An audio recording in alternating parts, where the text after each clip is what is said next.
I call this meeting to order on Sunday, November 10th at 3:09 p.m. Please keep in mind that this meeting may be visually or audio recorded. May all members of the committee please state their name for the record. Sarah Rodriguez. Norgal Sorky.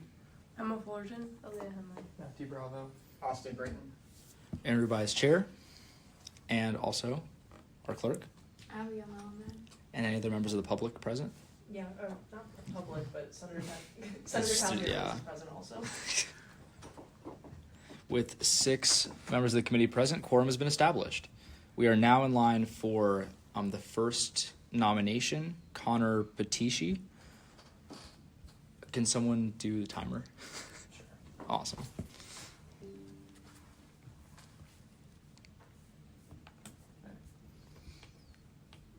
All right, so 5 minutes beginning now.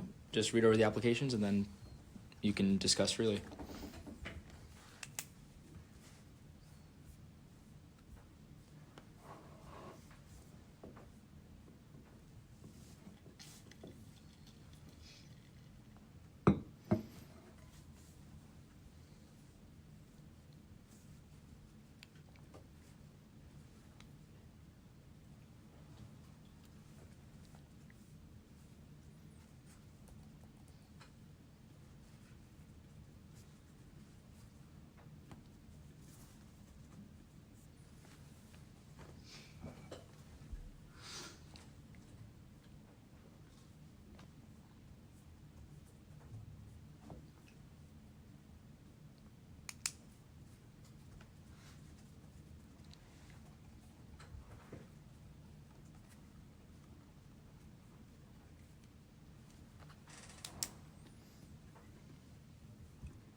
All right, any thoughts?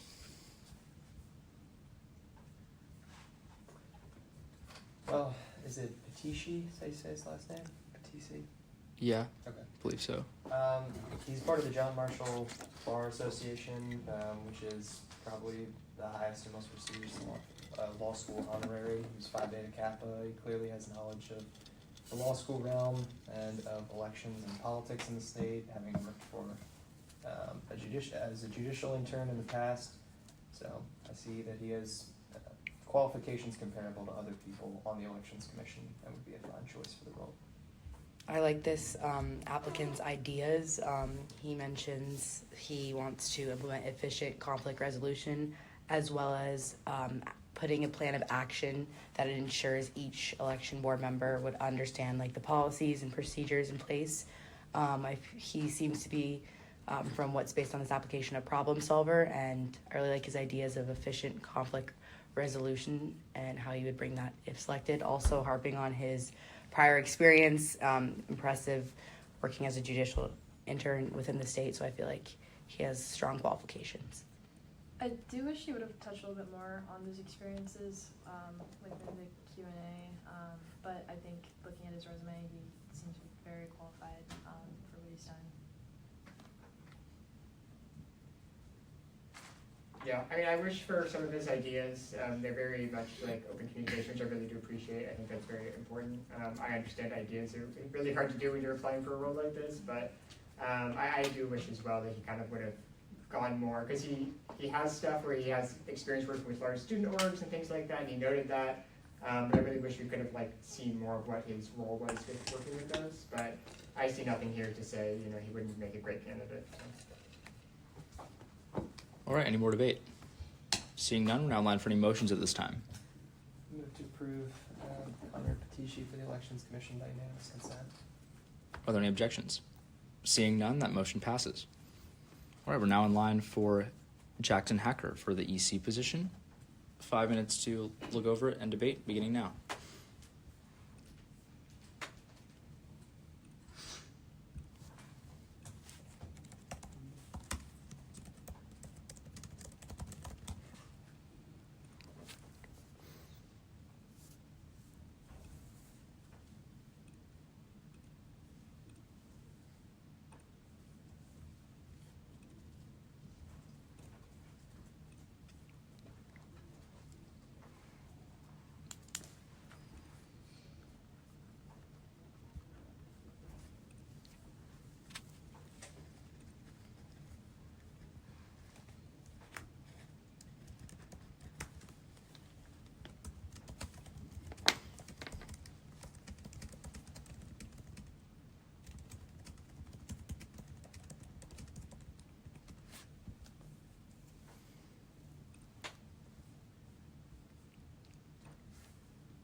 All right, is there any debate? I liked how he mentioned he took a class focusing on professional ethics and how he can remain neutral. And then additionally, his idea to market this position more broadly to the law school, I thought that was really interesting to see that he really wants the best for this position. So not just for himself, but for the actual position. I think it's interesting on his motivations, he compares it to the Senate and saying why he feels the Senate might not be as good of a role for him, but something like the Elections Commission would be a much better role, especially for an upper division law student, right? They're not as familiar with undergrad activities, but he feels this is something his skill set can be brought towards. I think it's also important to like acknowledge that this candidate did not have student government experience in the past, and I feel like a lot of the candidates that we approve for things have, and I think that his discussion of ethical leadership and how he plans to lead and serve this position, not having any student government involvement, humbly acknowledging that Senate would not be a good fit for him, and how being out of the student government picture, holding this position, leading in the integrity of elections would be best fit for him. So acknowledging he has no prior student government experience and be fit to serve this role in an unbiased manner. I like his prior experience. I really appreciate he really went in depth about like why it would apply in these situations in this role. I think that was really important, especially going into his previous courses and things like that. I don't see anything here that would say he wouldn't make a great candidate here. He seems really honest and open about wanting to make a difference and find where he can fit best. So, Point of information. Yep. Would it be to recommend or approve? Honestly, same thing. Okay. Yeah. Technically to recommend to the Senate. Okay. Any more debate? Seeing none, any motions? I move to recommend Jackson Hacker for the electoral commission by unanimous consent. Any objections? Seeing none, the motion passes. We're now in line for Lily Keno for the Elections Commission as well. 5 minutes beginning now.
All right, any debate? I really like this candidate's idea about publicizing like potential violations by publicizing the codes on social media, ensuring fairness and accountability for both parties. Also, coming from a journalist perspective, this individual was a reporter and talks about how she engaged with like both sides and like ensuring fairness for both stories. So I think that's something really unique, and I like that she included that in her application. So I think overall her idea I really like, just making every party involved aware of the potential violations up front. I liked her experience interning with the Honorable Justice Renatha Francis. I believe she definitely learned certain skills that she will effectively apply to this position.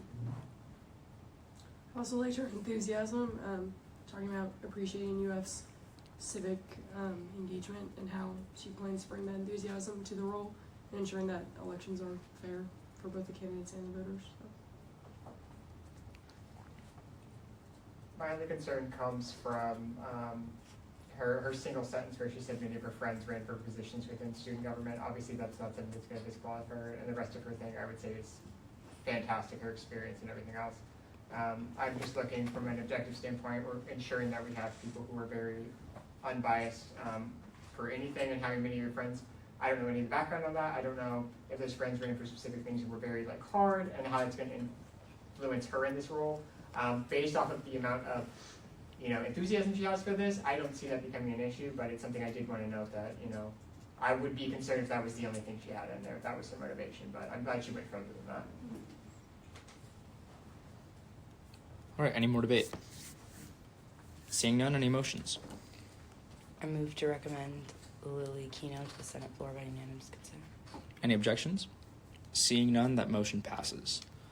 All right, so now do you want to make the motion to amend to what's in my email? I think you could just say that. Yeah, I move to amend SSB 2024-1717 to the amended version I sent to the Judiciary Chair email by unanimous consent. Are there any objections? Seeing none, that motion passes, and then y'all can see this. Yeah. So, Do you want me to do the other one now as well for 1720? yeah, go for it. Yeah. I'm just gonna have to upload them I really move to quickly. amend SSB 2024-1720 to the amended version sent to the Judiciary email by unanimous consent. Any objections? Seeing none, that motion passes. And then I move to add SSB 2024-1719 to the agenda by unanimous consent. Any objections? Seeing none, the motion passes. All right.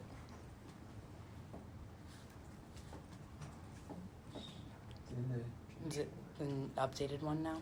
I'm still saving it. Oh, no. It'll take a sec. You guys should be able to see the edits I've made since we talked a couple weeks ago, so that's clear.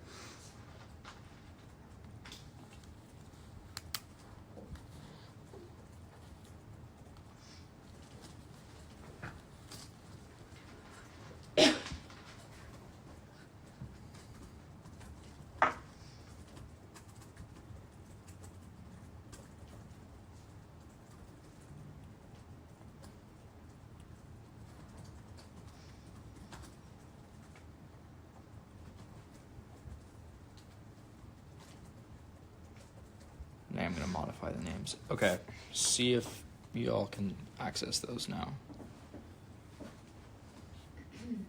She said she sent it through your email. Yeah, well, she's all good. I should probably do that while we'll wait until someone else will make the motion. Can everyone see those? That's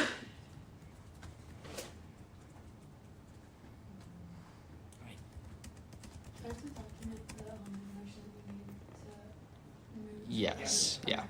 So that was just a motion to amend 1717, 1719, and 1720. Yeah, I see them. All right. The online version makes it hard to see the edits I made, but if you download it, you can see the edits and comments I've made.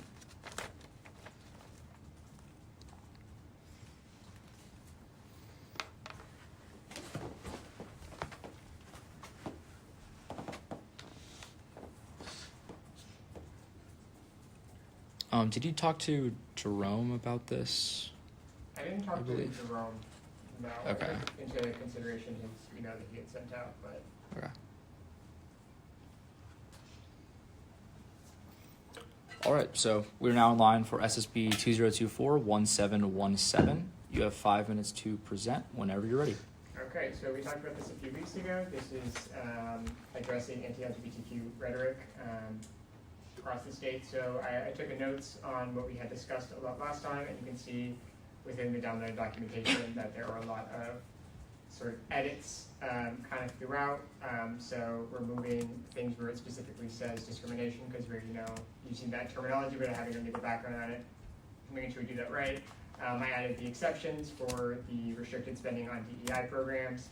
I covered some of those extra adjectives that I had added where it showed more emotion than necessary, such as the word inhumane, and kind of went through the document and tried to remove all of those things as we were going to make sure this was sticking closer to those sort of factual things.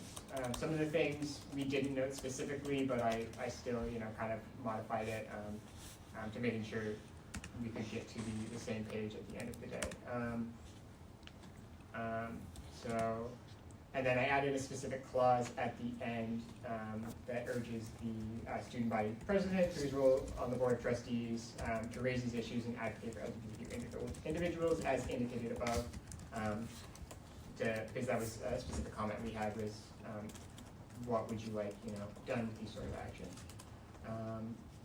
And yeah, I think that's it. Just kind of edits throughout the document, and I waived the rest of it. All right, we're now in line for 5 minutes of questions and answers, beginning now.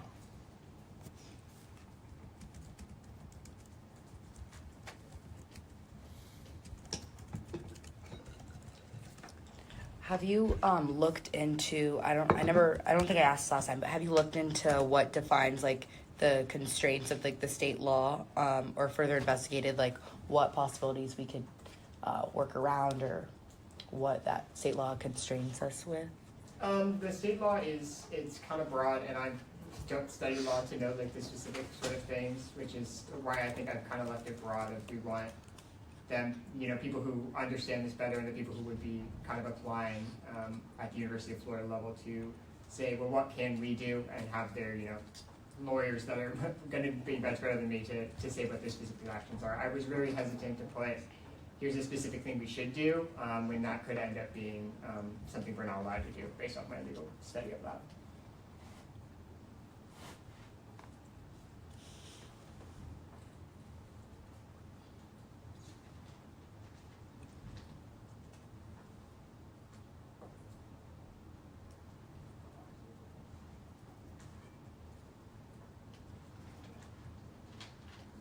Sorry, I think everyone's just reading through the edits. The So.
How much time is left for Q&A? We have 1 minute, Okay. a little longer, actually. Okay. I'm probably gonna let the committee rest after this because there's just a lot of edits. Do you think the therefore clause relating to critical race theory is in line with the rest of the resolution? Where's this one at? Third therefore clause on the third page.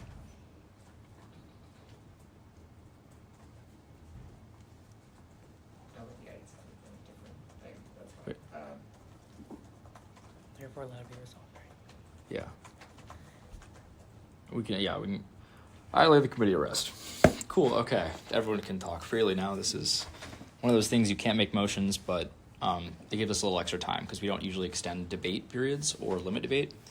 In answer to your question Yeah. during the discussion here is, I would say yes.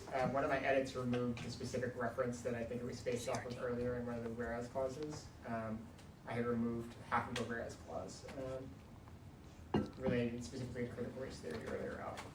So I think it fits a little bit less with taken out of context because I did remove that whereas clause, but I'm just looking at like the title, which like I don't know. Like I do see your point.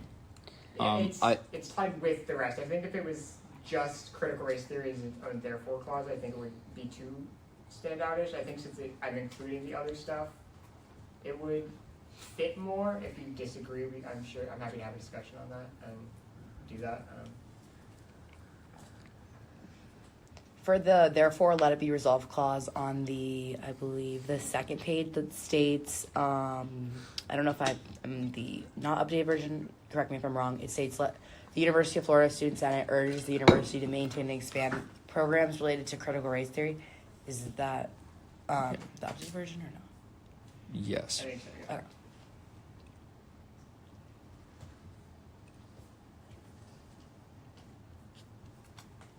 Yeah, it says you want to find legal pathways to sustain these initiatives, but I think that would contradict the state law, if I'm correct. It would, from a base understanding, if it's sort of this black and white, you're not allowed to have anything with that name on it, then yes, which is why I said finding new paths to sustain these initiatives in the terms of, how do you still get education that it, respects, and programs that respect critical race theory and gender studies, even if you can't call them those certain initiatives, And that's not a question, to me, it's a question for a lawyer to be like, are there legal pathways? And if there aren't legal pathways, then, at least we look to see what we could do for these initiatives. Sure, but then I think at that point, then we're getting the Student Government Council or the University of Florida Council involved in going against or trying to maneuver around state law. I wouldn't say trying to maneuver around state law. I would say trying to understand state law, how does it apply to these initiatives, and do these initiatives is there a world where we can maintain as much as possible within these initiatives, or do we have to shut them fully down? No, yeah, I get that. I just don't know personally, I don't have the correct, or I don't know if any of us have the proper knowledge of what would constrain the state law, what exactly would be a possibility to work around it or ensure or have possibilities of this, because I don't have personal, I don't know the true constraint to this.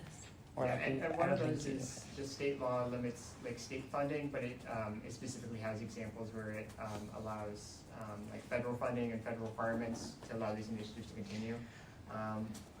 And those sort of things, but I'm not sure of the full ramification. If you looked at both of those, where the University of Florida would say we can support initiatives and what's federally funded and what isn't, which is why I was like, hey, can you guys look into it and say, what can we do,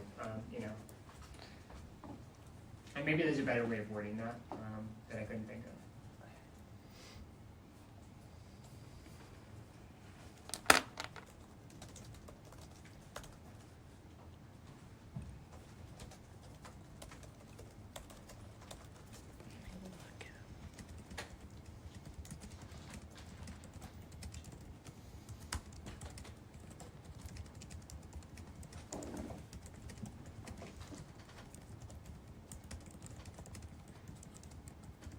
I know within the Department of Education in Florida, there's a lot of constraints, I feel, and things that have been codified. So I just don't know personally, like, what, as this is a state-funded university, like, what educational, what Department of Education prohibits, or like what we're like constrained to, honestly. Yeah, and there's a lot of interactions that I think they have specific people whose job is to understand that sort of stuff, you know, especially when you have things like federally, you have Title IX that you have to respect, and those get updated yearly, and then the state has their own sort of, you know, discrimination policies and things like that. I'm curious how, in the therefore, let it further be resolved, it says that the University of Florida continue to provide online resources. It says that a couple of times, and I'm just wondering how that would comply with the state law too. If that's something that, you know, state law, if it complies with it or not. At least for the gender neutral bathroom. Yeah, and then the second one after that. I guess I more so for the first one. Yeah, the first one, that's, it was me trying to find a balance of, obviously I don't want this to be something the University of Florida thinks we're just like, yelling at them to do specific things. That's something that's already being done, and it's something that is being done even in the passage and enactment of this law, so it is something that, from my understanding, is something that they're allowed to do, and it's something that I want to then to continue doing. So I wanted to put that in there and be like, we like you doing this, we would love you to continue providing these online resources that you're doing. We talked about the wording last week of legal existence in the whereas clause. I think it's on the first page, right, like fourth to bottom, maybe, of you having either some definition for that, or using a different word in the edits, because that's just something that's like hard to codify, right? That is, yeah. And so that's another concern I might have.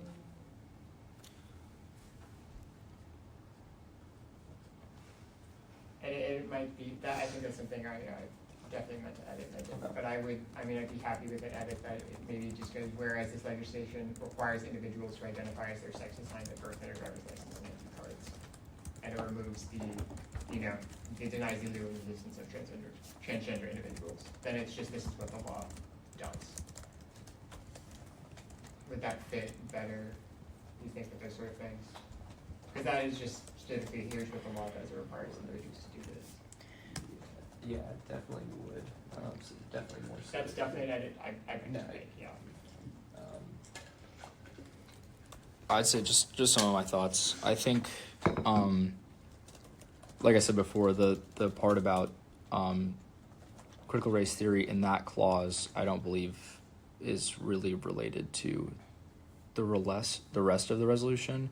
I also think, and I don't know if this is just me being me, but it sounds sneaky when we say finding legal pathways to sustain these initiatives while seeking ways to legally navigate state-imposed.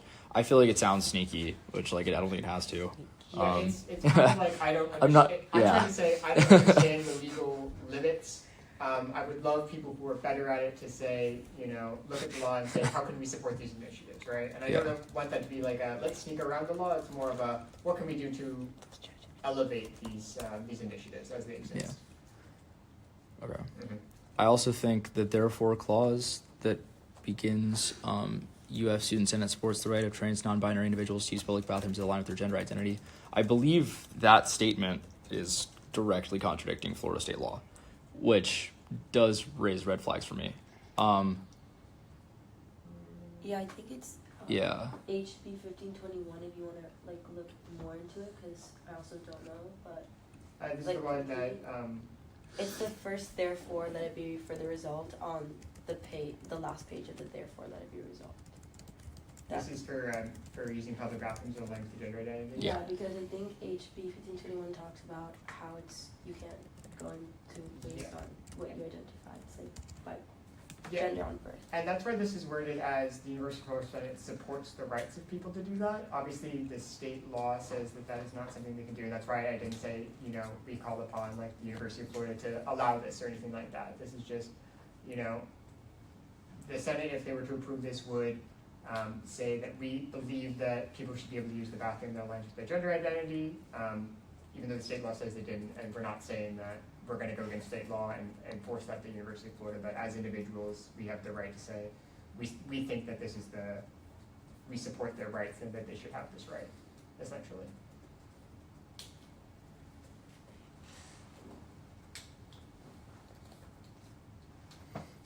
So it would be, so in essence, what you're saying is that like we're going to basically tell like the state government like, hey, we don't think you're doing this right. I don't know if like that's just gonna raise like conflict. We've passed a lot of legislation before where it's like we don't like specific laws and things like that. This is just, and I didn't want to say, you know, specifically we think what they've done is wrong. We just want to say that we believe that trans and non-binary individuals have this right and we support their right. And that's in the face of state law, but it's not saying that we are encouraging the University of Florida to go against state law. This is just saying we support that we believe they have this right. And I think the format just like, because I understood it the other way, like the use of the word rights, and that's just how it comes across from that. Yeah, I can see what you're saying. I'm trying to think of a way to, you know, reword that to make it more clear. I have an idea. Would you be open to rewording, for example, the clause that talks about like in constraints of state law, like Aaron mentioned about just like from like if it sounds sneaky or implies that, what about like the University of Florida Senate encourages the university to consider these policies while respecting state law that support inclusive discussions and instruction on sexual orientation and gender identity. I like that. Okay, That's perfect. good.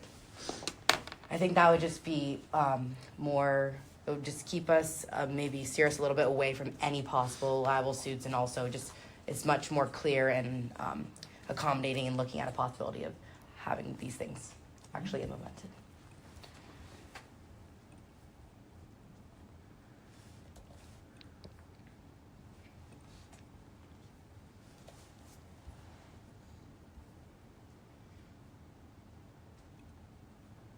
Sorry, yeah, I'm just looking up legislation right now. I'm not fully educated. Yeah, I think on the critical race theory and basically like around here where you talk about expanding programs, on that HB 1557, like House Bill 1557 talks about basically we're not allowed to do that. So I don't know if like us addressing that will also be an issue, and like I think we have to rethink those, therefore so that it be resolved with these two main bills that we have, because I think there's like some legal like conflicts there. Yeah, and I've tried to make it clear that I've tried to add language to make it clear that we're not saying we should go against state law at any point. It's more about what can we do and finding out what we can do to make sure that those programs and those individuals in those groups are still respected on campus. There's an edit I was interested in making. It's the third to last, therefore clause. I don't know if we already touched on this, but it talks about urging the university to provide comprehensive education on critical social issues, blah, blah, blah, blah, blah.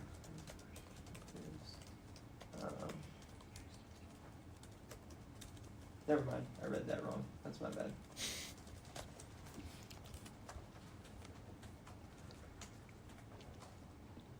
Yeah, I think the only two parts that I'm iffy on the legality of it would be the two that we've discussed so far. Other than that, I don't, and some rewording scenarios, I think those were the only two examples in this legislation where it may be an issue. Does anyone else have any thoughts on that? I just want to make sure that this, because unfortunately everything is always politically charged, and I want to make sure that this isn't going to. Yeah, if that's, I want to. Yeah. I agree. I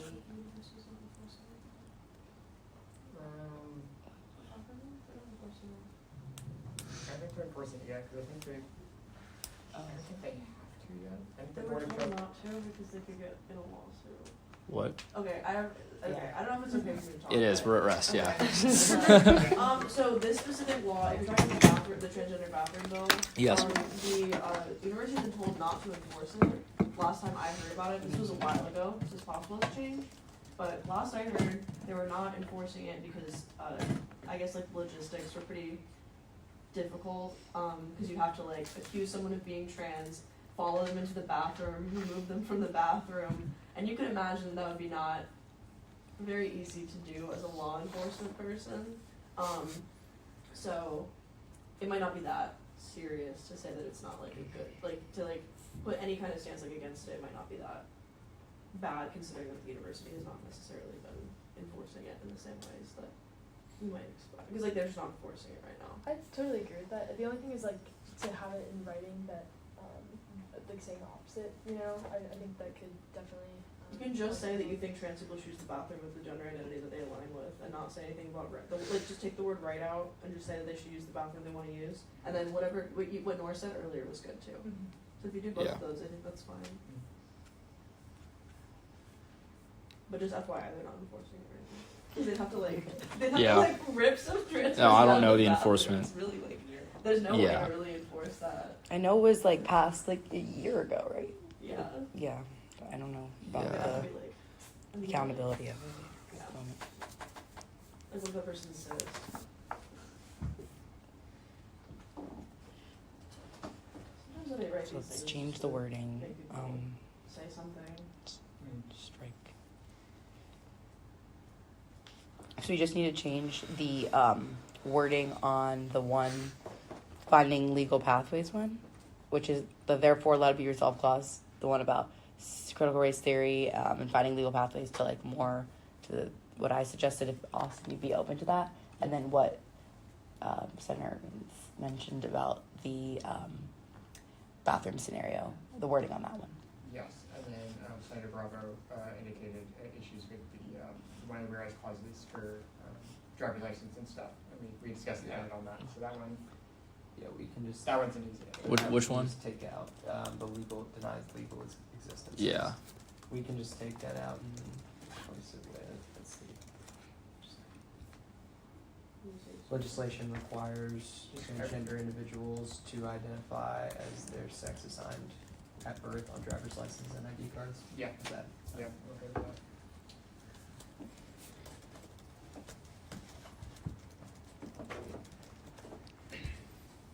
Wait, you're like saying the language of the law? The law does that. Yeah. So the word statement of the law does.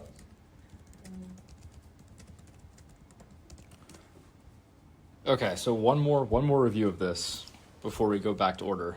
This should be the most. By the way, this should be the most complicated thing. Other than this bill, I don't think the I submitted state that law maybe is one as. later on, that's later. Oh my god. Yeah. Okay. So from top to bottom,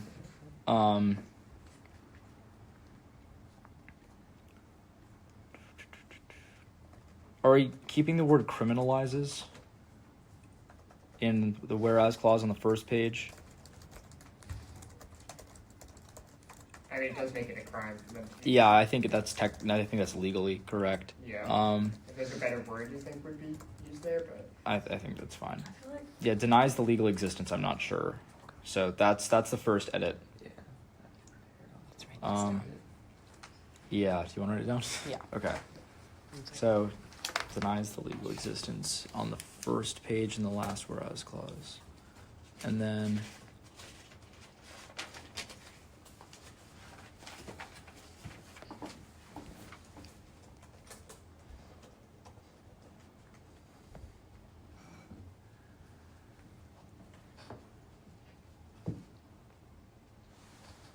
That. Yeah. Yeah.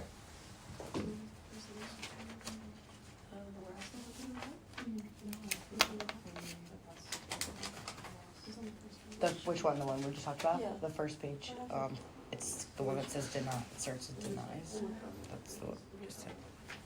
Okay.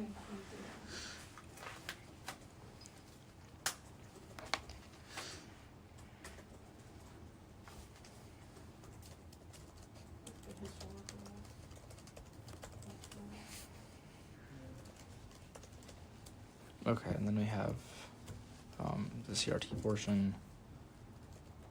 Oh, the rewording on the one Yeah. about. Yep. Okay, wait. And then, yeah, the only thing I'm not sure how I feel about, like, I get what you're saying about the university not enforcing it. I'm more concerned about the state law than university policy. And that does kind of concern me. Because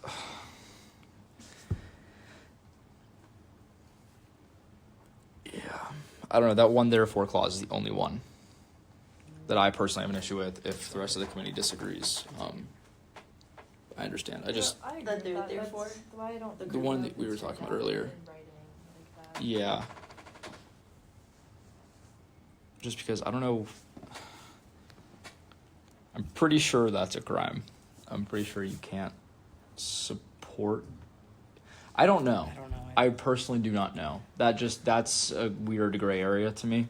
Other than that, I have no other Us qualms. supporting, if we say we support something that is against the law, Yeah, I'm not sure how that A Would play out. would work legally, and B if that's.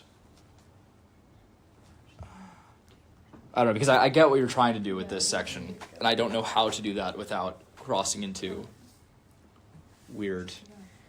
Let's change that.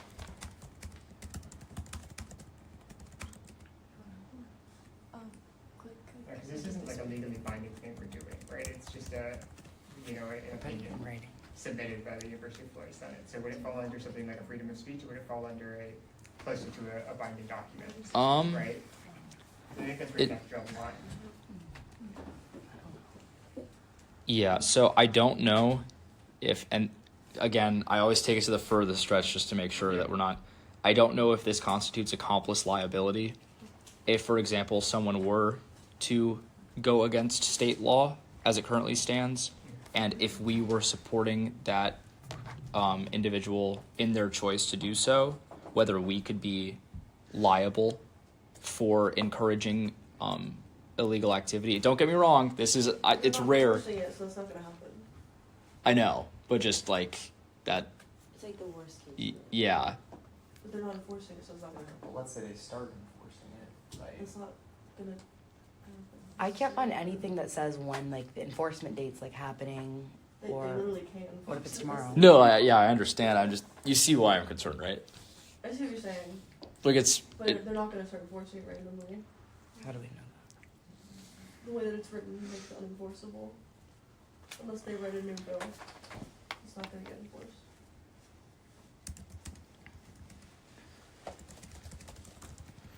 They've been keeping it hush so that people feel scared to use the bathroom and don't do it.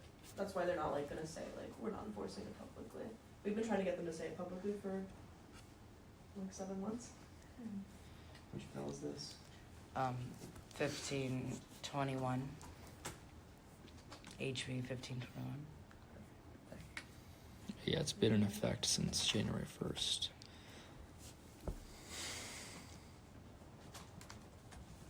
You also can't put in this bill that they're not enforcing it because that's not public information. Yeah, no, I don't want Just by the to way. do anything that would encourage, yeah, Yeah, they can't. a harsher, yeah. I'm reading the alligator article right now, so. What's for Well, it'd be 2023? easier if they're transparent, but they're not, so. Such as what? In Florida, Yeah. Illinois is going on. And to be fair, the student senate has submitted resolutions that are much harsher than the student's legislation, very specific. Yeah, Right? harsher is fine. You're allowed to stand. You can disagree with state legislation. Mhm. It's different when you encourage and support others to violate law. Mm-hmm. It's no longer freedom of speech at that point. That's not a protected class of speech.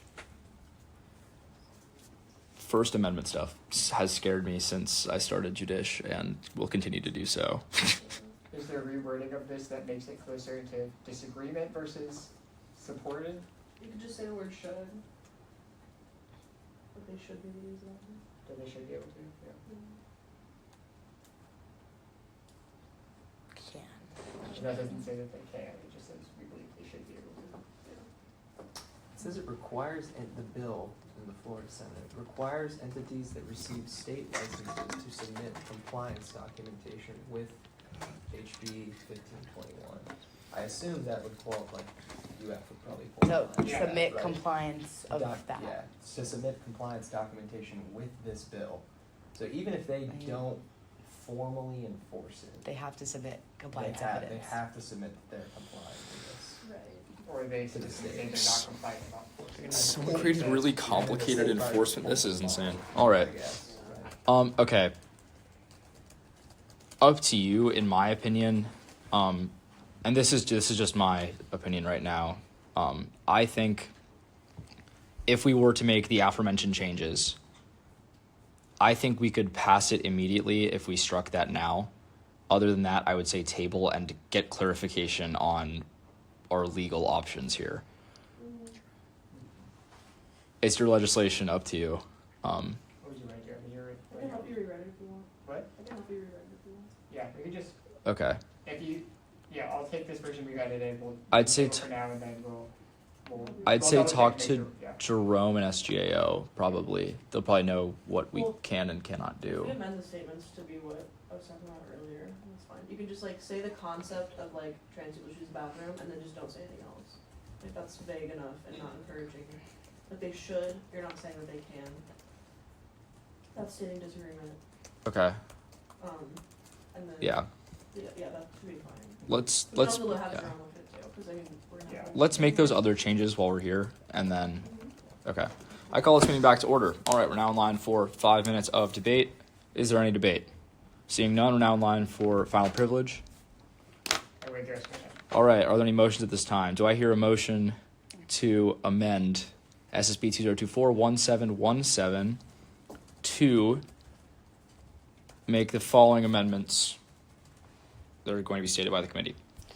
First, to adjust the first page whereas clause that starts with denies legal assistance. And then, what are we changing? Committed to that, Yep. yeah. To replace that clause, starting with this, or this legislation with the new wording, this legislation requires transgender individuals to identify as their sex assigned at birth on driver's license and ID cards. By unanimous consent. Are there any objections? Seeing none, the motion passes. I move to. And actually, yeah, make another motion to amend. Yeah, I'm gonna strike all of the red edits that you made as well, just so it's more complete. Okay, any more amendments? I move to amend the therefore let it be resolved clause that starts with that the University of Florida Student Senate encourages the university to promote open, that one, to readjust the wording to the University of Florida Student Senate encourages the university to consider policies that support inclusive discussion and instruction on sexual orientation and gender identity while respecting state law by unanimous consent. Okay, are there any objections? Seeing none, that passes. I'm going to do that. Can I just clarify that I don't have to put one. Just who makes the motion to amend? Yeah. Thank you.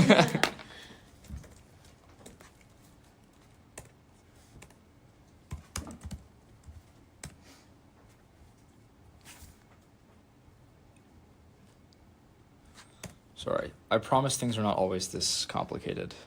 Click here to enter text. What is that? I don't think you guys have a hard time, you know. It's like a little test, you know.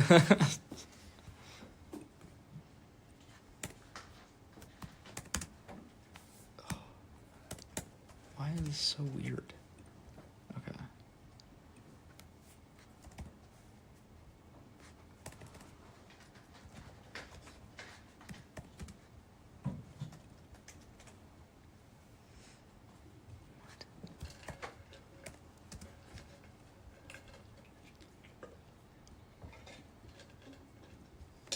Sorry, I'm just trying to get rid of all the red, so this looks... Why does it do that?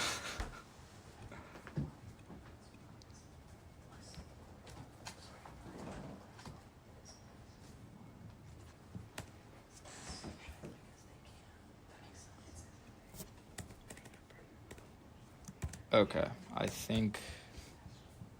Oh, they're still the top ones. Okay, everyone take a look at this now and tell me if these edits look right. Okay. Oh, yeah. Yeah.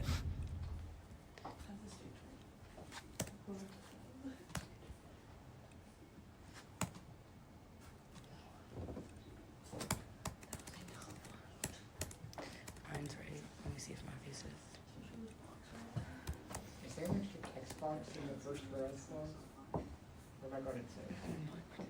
On the Yes, first there whereas. is. Okay, it just says click here to enter text. Yeah, it keeps doing that. Okay. Good eye. Why does enacted look so funny? Okay. Yeah, whenever I delete something. Where It's is? probably because I sent you a suggested version. Yeah. And the suggestions sometimes add those little extra things. For GAU bargaining, I have versions I've gone to like 10 different people, and there's a bunch of just like empty text boxes everywhere where they try to insert everything. I'm trying to get rid of these text boxes, and it's kind of working.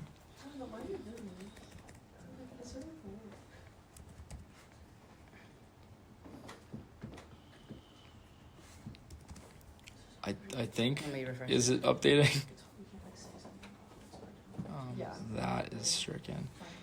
Yeah, we're also gonna go a bit quicker through everything else, just so everyone's aware.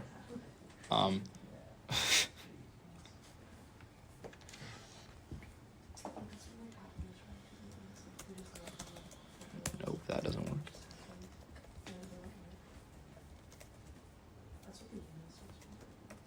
Nope, there's still one left.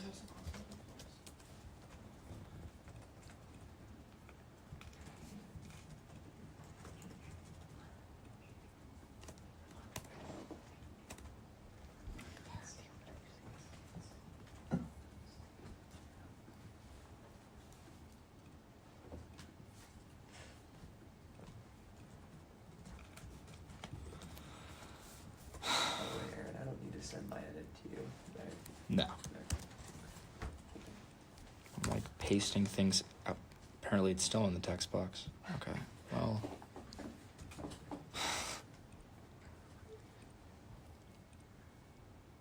I'm not sure I'm a fan of text box. This is something else. Okay, it should be done. Everyone take a look at it.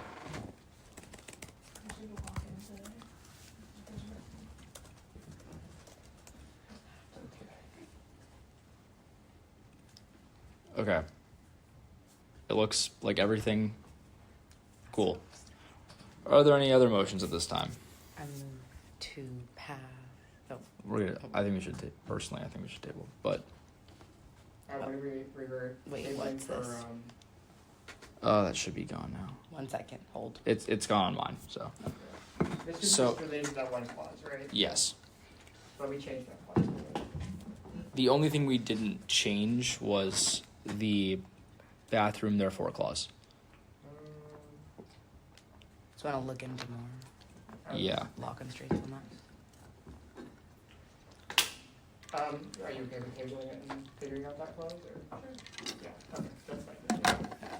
I move to table SSB 2024-1717 by unanimous consent. Any objections? Seeing none, that motion passes. Okay, I kind of want to go rapid fire. Let's see. You're here for the second last. Do you know what number? It's the last one. 1732. Got it. Yeah. Okay. We are now in line for SSB 2024-1732.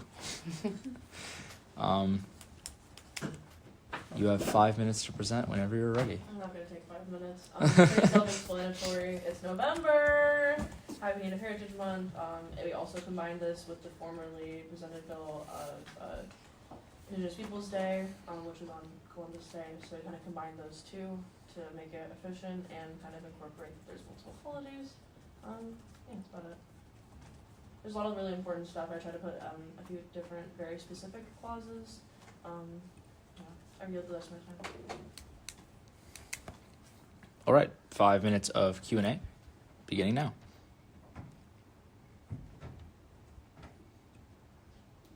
would you be amenable to changing the words calls upon to encourages in the second therefore clause? Encourages the university administration to institutionalize the observance. Yeah.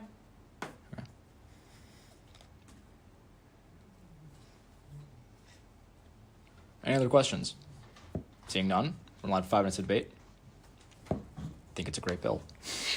Good job. I like It brings awareness to people. Good sourcing. supporting more Native movements. Ooh. Would you be amenable to... Shoot, it's a debate. We need to add the words... We need to add a semicolon, space, and comma after the whereas clause ending in source 19. No, I'm just kidding, it's fine. Yeah, I was having a hard time with that one too because it's pretty long. So, But- what is it? I'll make that. Semicolon and comma. Yeah, I'll do that. Oh, good catch. Yeah. Same with the second last whereas clause. It's still ending in then. You should change to yeah. Nice catch. Nice catch. We're getting good at this, Workshop guys. incoming. Maybe this is just like how I do it, but for the therefore let it be resolved, are they supposed to be and or then? For The word after the therefore- comma? Yeah. Oh. I've always done then for after like all of my therefore, let it further resolve. I don't know if it really Technically, it's not supposed to be anything. It's just supposed to be a period. that's right. They're like separate, I believe. I think you're right. Yeah. Also a They're good- both also a saying good how, catch, this is yeah. what we're doing, you know? Okay. Yeah. I think I always default to and as well, so yeah, it's a little weird. Yeah, that's fine. I don't think it's a huge deal either way. Oh, rusty. Like the last bill used and we didn't change that, so.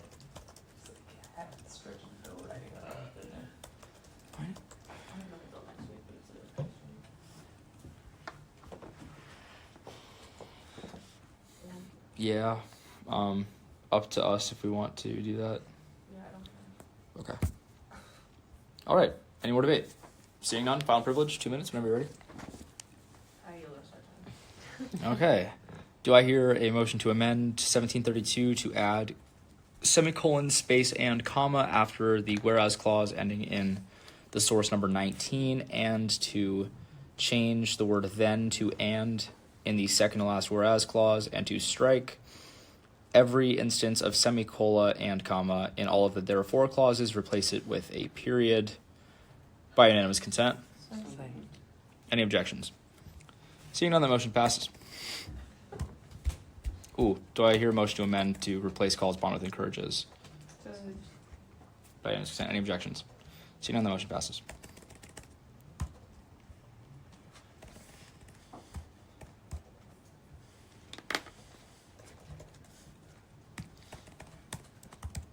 This is the format. All right, any other motions at this time? Words. I move to pass SSB 2024 1732 by unanimous consent. Any objections? Seeing none, the motion passes. All right. Okay. Yes. And comma, and comma, and comma. We're gonna have So the to. whereas are semicolon and comma. Either way, it's fine. Then there's also semicolon then comma.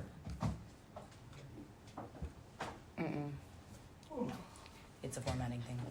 Hmm. He's asking about like the amendment that you changed the semicolon, comma, or whatever. She's about the formatting stuff. Yeah. They're having a legislative workshop incoming. Yeah. With the So fun. Professional, awesome. Yeah, we need to fix that workshop. Okay. Let's see. So 1920. Okay.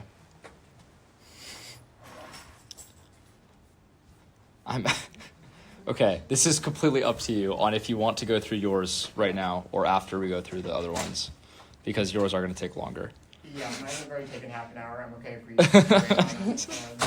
And if we get too close where we have to call it and we don't get to it this week, if you guys could send me any major things, Yeah. I can submit amendments by next week. I know we don't have a ton of Senate sessions left, so Yeah. it can be as efficient as possible. But I'd love to get through it today and have those others live. But Yeah. if not, I'm okay with that too.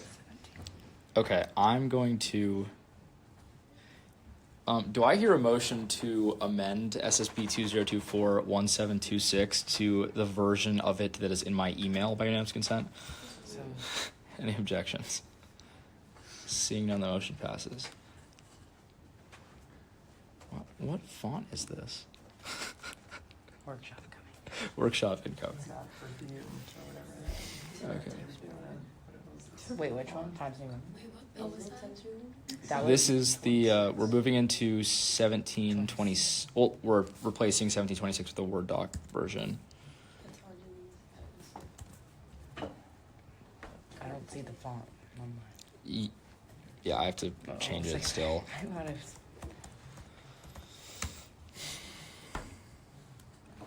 Sorry, my computer's mostly organized to do this stuff, but it does take some time. Okay. Let's do that now.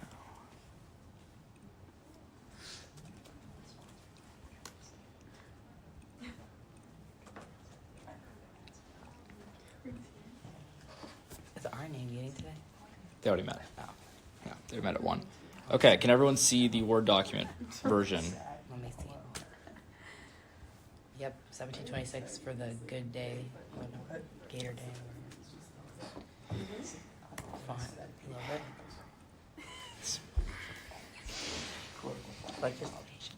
Legislative chair. Okay, well, we're not moving into it anyway. We're moving into SSB 2024-1725 first. Oh. 1725. The Wally. I just had to, that was the last clerical thing we had to do. Yeah. Okay. Fire.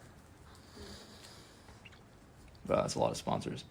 Very passionate. 5 minutes of presentation whenever you're ready. Yep, this is in support of the Festival of Lights, Diwali. It is something that Senator Chaudhary has really taken up, but it's just in support of that sort of holiday. It's very simple, it's not too long. She didn't let me write it too much, so it's pretty simple, just celebrating what it is. And she got the sponsors while we were in Senate this last week, so. Okay. It's the first one she's written, so she did a great job on this. And I'm ready to rest my time. All right. We're now in line for 5 minutes of Q&A. Would you be amenable to me moving all of the sourcing inside of every semicolon at the same time? Okay, cool. Also, adding the word "and" after the whereas clause at the bottom of the first page, well, semicolon, space, and comma. And then, By 5. yes, the first one by 5, yeah. And why is this? Okay, well, that makes some more sense. Also, there are no names in the proviso. I don't think we should write a proviso with no names. I did not see she put the names in there. The name of the president, the grad student association. Yeah. Are there any more questions? We'll just move into debate. Seeing none, we're now in line for 5 minutes of debate. Great. Yeah. No, this is amazing for a first resolution. Couple formatting, obviously, but Formatting's hard for all of us. For the proviso, do we want to go through and amend all of them? What day is Diwali? That's Diwali's already passed. okay. Yeah, ideally it would have been done in Senate last Tuesday. That would have been the best one, but it has already passed. I deleted it. Okay. What do we think about going through and Finding the doing names. edits now versus later? Can we just say, putting the respective names of each Should I individual? just start looking them up? And Okay. Can the senator find these names before the meeting and to make a friendly amendment or an amendment? yeah, we can do that. That's fine. Okay.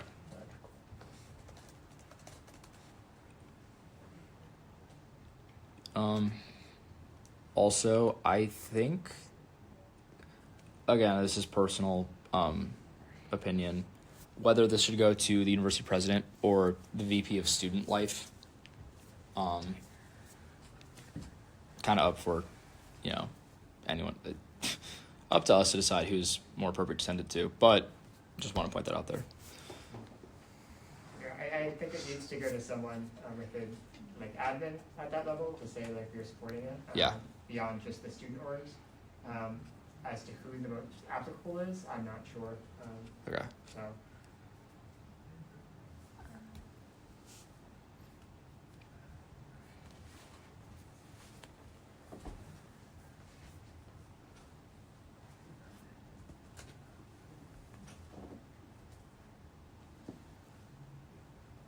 I think it's fine. I think just the names have to be submitted in an amendment. Yeah. That's, Yeah. All right. Any more debate? Seeing none. Now in line for final privilege. I waive your special. In line for any motion at this time. Do I hear a motion to amend 1725 to move the sourcing in every whereas clause directly inside of the semicolon by unanimous consent? Any objections? Seeing none, the motion passes. Do I hear a motion to amend 1725 to? Oh, also, sorry. Whenever I say that, technically I'm not making the motion. It's whoever says so moved. Okay. Because I don't think I'm allowed to make motions. So So you it's- said Senator Bravo. Yeah. Do I hear a motion to amend 1725 to add semicolon, space, and comma after the last whereas clause on the first page by unanimous consent? So moved.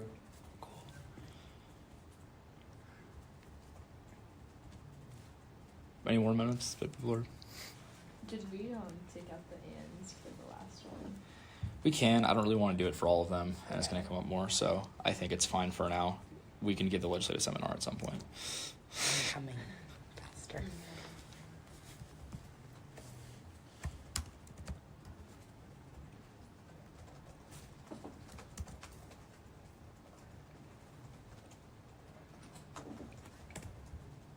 This is going to take a second. Yeah, for anyone wondering why I'm a stickler about grammatical stuff, this is why. When we say post workshop, we're just gonna format. It's just gonna be an automatic tail from now on. Yeah, or not automatic, but like if there are huge, like if it's submitted as a PDF, yes. After we give a workshop, I think that's reasonable. Automatic table, right? Not automatic fail. Yeah, Fail would be really, really strict if there was like a Yeah. cultural celebration and they just like didn't format properly. You could table Yeah. like the punishment of like you not doing it is you have to wait a week and like yeah. resubmit We can it. auto postpone indefinitely. Yeah. I still would like to go overly harsh on Yeah. for the bad formatting when if it's like a really important topic to them or something, Sure. It respects their work. If you say you just have to fix formatting, you have to do it properly, But people also like complain that the committee sometimes can move at a slower pace, and what makes it move at a slower pace is assigning the idea of all of these things. Yeah, Yeah. that's what I'm saying. If we find one that needs formatting edits, No, we just say, have this okay, it's workshop. indefinitely postponed. Hopefully someone reaches out to the author and says, you just need to fix formatting, and then they resubmit and we don't have to mess with it. We wouldn't waste any time. They would just say, it's postponed, we move on. I think what we have to do is what happens then after Wait. we postpone it. They just don't have Really to- quickly. Do I hear a motion to amend SSB 2024-1725 to add the following names as sponsors? So Okay. Anyone who wants to be a sponsor, you raise your hand or I'll leave that. say me. Sorry. Yeah. Okay.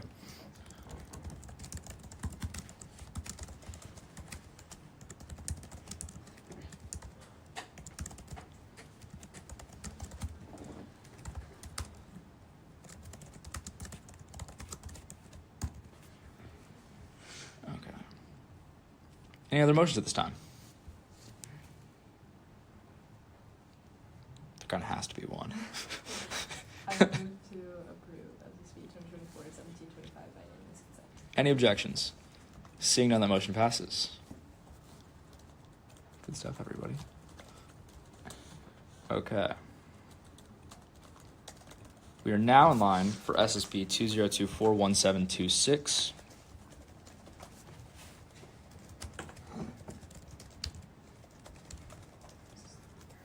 Five minutes of presentation is afforded to anyone on the sponsors line as well. So,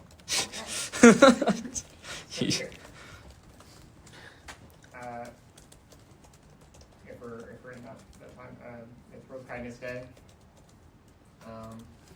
It's pretty cool. It's not too long. It's very important. I would the rest of my time. All right.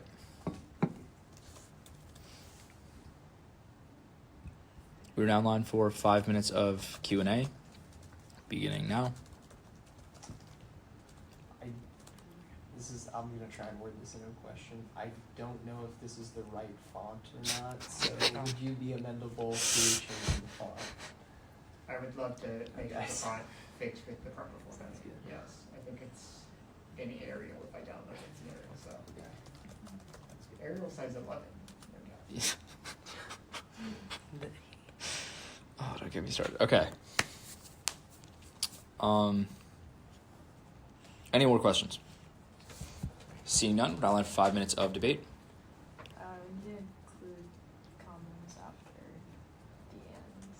And the Where else clauses? Yeah, we do. everywhere. Everywhere. During all of them. Also, VP of Student Life and VP Student Engagement are the same office.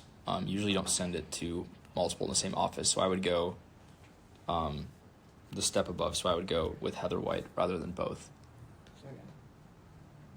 Just like that. Also, that title's wrong, but that's like a really niche thing. Oh yeah. What? It's Yeah. Interim Director of Community and Belonging. It's no longer Interim Director for the Center of Community Engagement and Belonging. So yeah, we have to change Okay. that. Sorry. Other than that, I like the resolution. So mad. I didn't know about this at all. Did anyone know about this? No, Coordinated. it's very cool. I like wallowing in sadness, so I'm not in support. Oh god. Of course, this study was done in the UK. International. Everyone's miserable. Okay, any of our UK allies listening, we love you. Have you heard of the big hug, Aaron? No. It's in Okay. here. Also, I think we should change the word calls upon to encourages. I always say this, but Or- therefore Kinder. clause Tone. third to last. Yeah. Yeah. Student Senate calls upon university again. Yeah.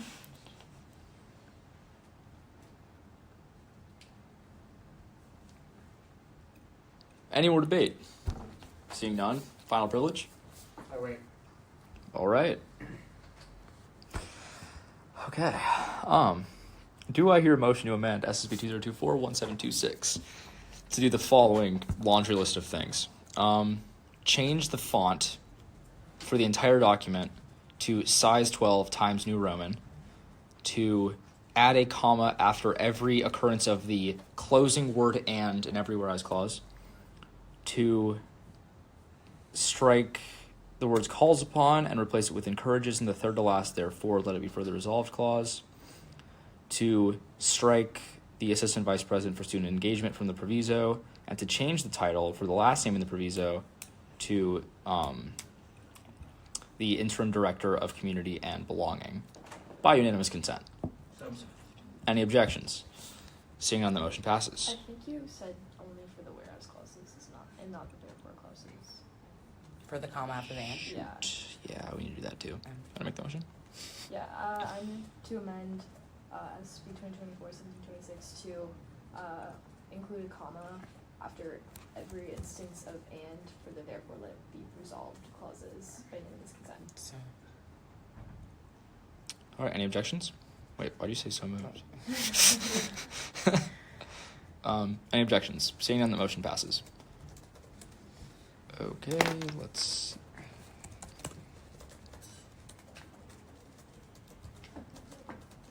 I don't know why there's just a massive gap.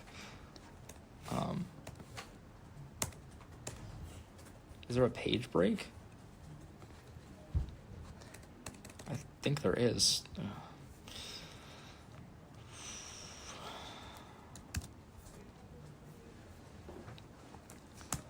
This is the most like editing happy Judish has been in a while. Okay. Look at the top of it, see if it updated. There's still like more I still have to do more things, but this is what it should look like.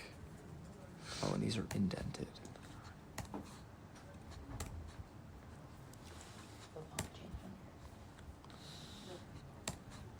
It'll probably take a second.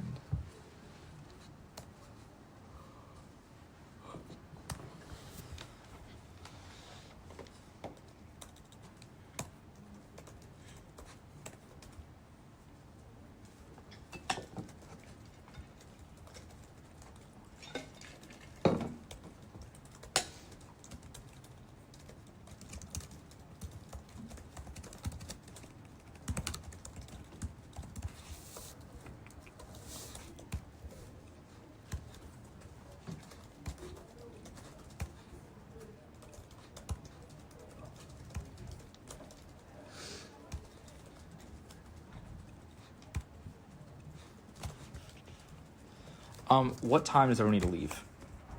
Just so I know how long we have for them. Yeah.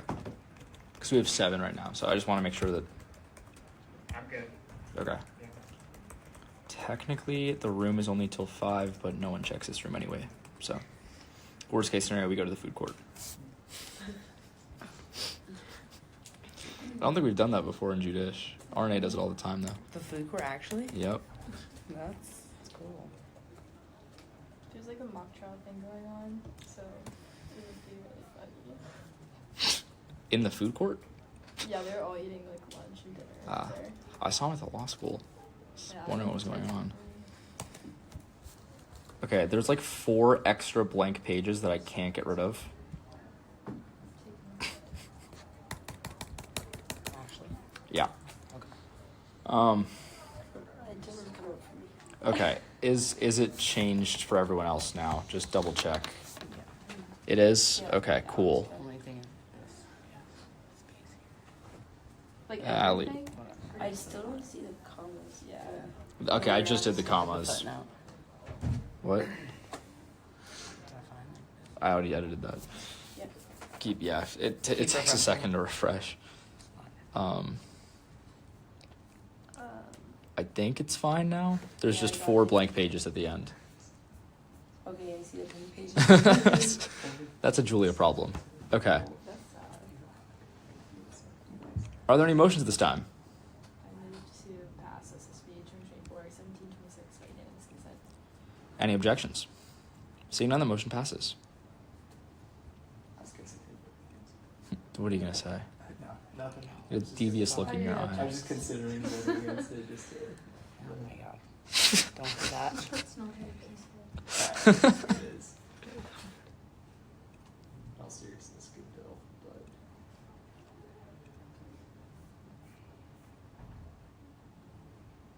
All right, we're now in line for 1727.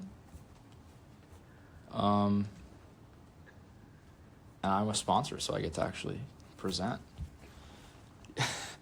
Better take the full 5 minutes. I'm just not even gonna start the time. Yeah, great resolution. Looks great. There are a few things that need to be changed formatting wise. There's like double spaces, but other than that,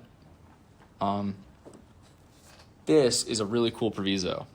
Everyone should look at this proviso. It's also weirdly double spaced, which I'll fix. But yep, that's it. I will the rest of my time. We're now on 5 minutes of Q&A.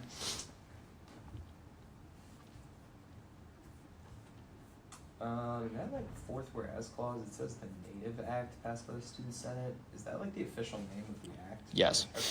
Okay. I should probably find the number of that, shouldn't I? It's alright. Alright.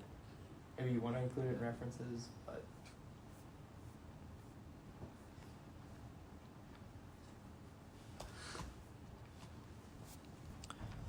Any more questions? Seeing none, we're now in line for 5 minutes of debate.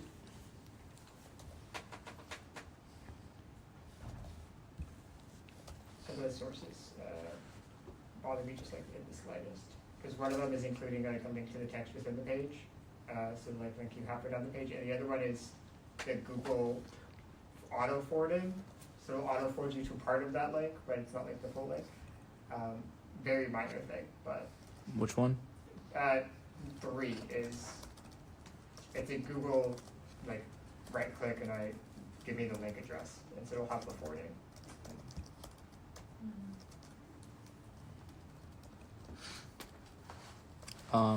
Yeah, I'm just gonna change that link.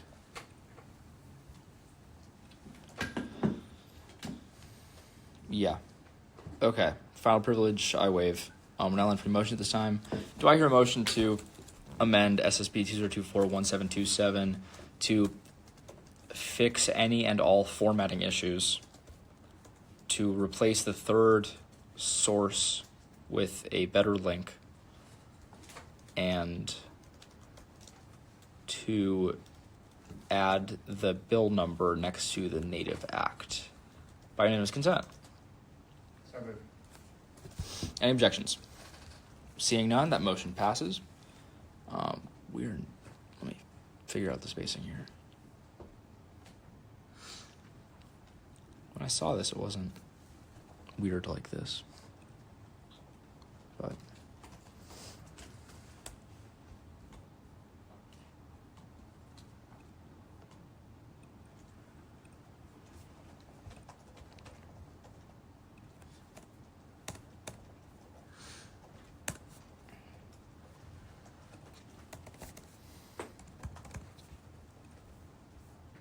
I have to go looking through my files to find the native act. 1543.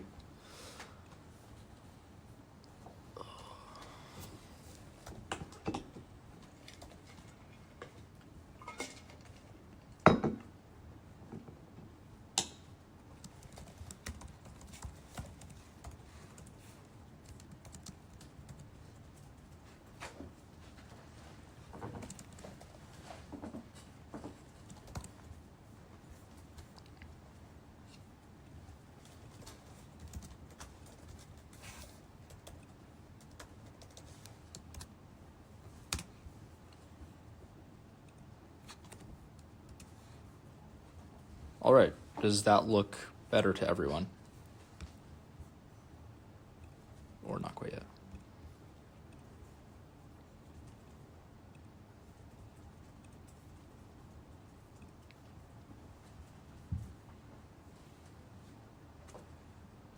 Everyone see it? Yeah. Does it look better? All right. Are there any other motions at this time? Move to pass SSP 2024-1727 by unanimous consent. Any objections? Seeing none, that motion passes.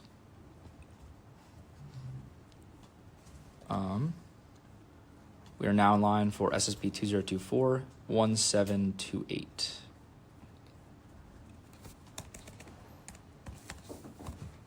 Seeing as there is no author or sponsor present, we are moving straight into 5 minutes of debate. Beginning now. I think it's great. There's like a couple of things I noticed, like spacing, in text, I think the citation, or the citations are kind of off. It goes 11332. So I think the yeah. 2 and 3rd one just have to be flipped around. Doesn't really matter. It doesn't. No, they don't have to be specifically in order. Also, do we care if the websites are hyperlinked? Or no? I already clicked space, so they are.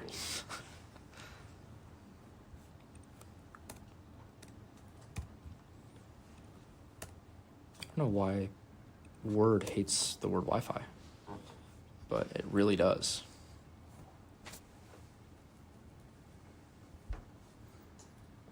We need to add "and" to the last couple therefore clauses, or the line. We don't have to do that. Okay. I think it's supposed to look like this, in my opinion. The last whereas clause needs it then. Yeah. The last, Oh,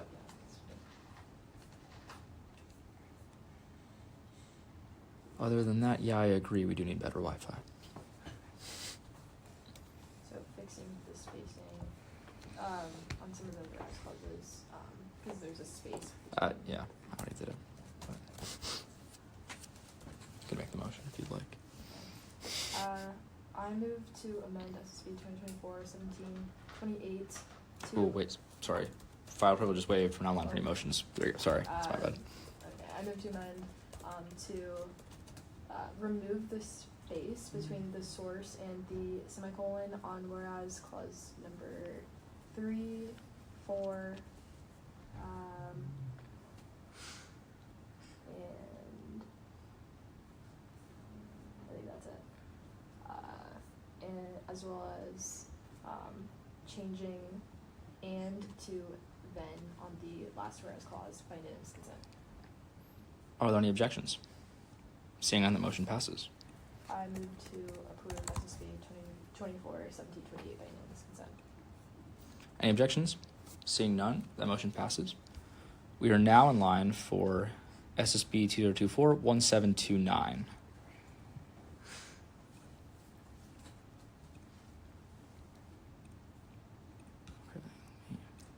Pull it up.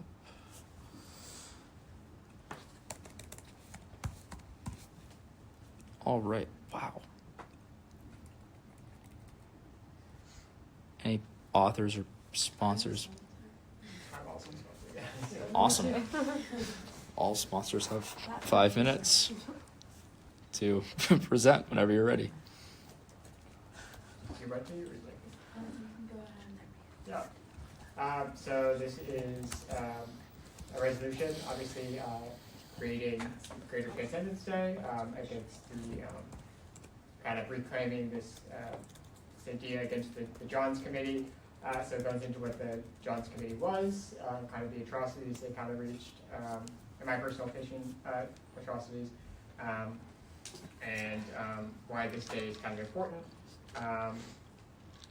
And kind of some therefore causes about supporting these groups that were affected by the Johns Committee, and recognizing November 20th as Greater Transcendence Day. And I waive the rest of my time. Does anyone else want to speak in presentation or no? Nope. All right. Then we're in line for 5 minutes of questions and answers. On the first whereas section on the second page, shouldn't it end with and comma? The first whereas. First whereas. on Yep. the second It should. page. So I move to amend. Wait, we have to wait till the end of There's a comma missing in like that 2-line section, and then the and comma in the next one after.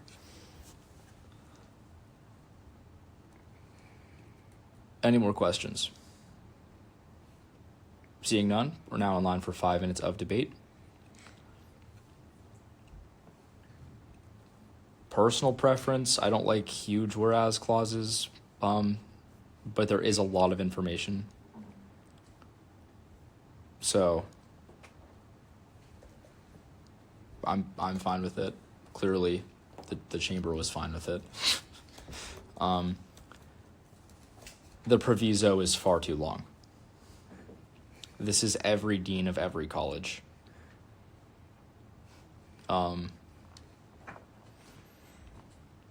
Thoughts? Yeah, maybe we could be a little bit more intentional in who the proviso is being sent to and maybe cut out a few of those people. Yeah, like this is a large bill that can be sent to important people. There's just so many people on here. I think as long as it gets to at least one Yeah. important individual, it'd be effective. Like interim university president, VP of student life. Again, we have the 2 in 1 office thing. And then interim director. Oh, that title's correct. The professor, I think, is good. Assistant provost. I should have asked this in Q&A, but the proviso, why is the director emeritus of UCLA's LGBTQ center getting sent this?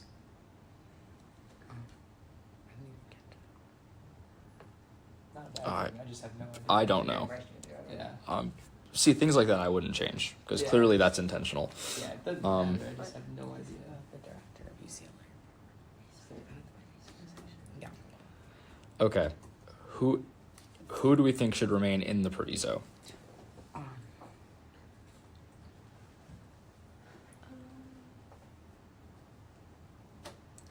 I think that I think the list of deans is excessive. Mhm. So beginning at College of Agriculture and Life Sciences dean, all the way through I can't even see where it ends. vet medicine. So that's starting with Dr. Elaine Turner, ending with Dr. Dana Zimmel. I think that's redundant, personally. I think we just pick one. I think it's more pressing that it gets to the interim university president, VP of Student Life, Community and Belonging, the singular professor, someone from the provost's office, but not two.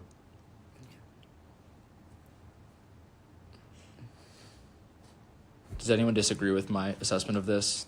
Is there any reason why we would send this to every dean at the University of Florida?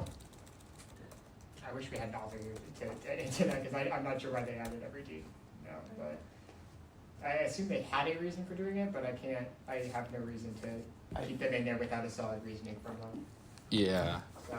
As long I as would it agree with gets, removing as them. as long as it gets to various corners of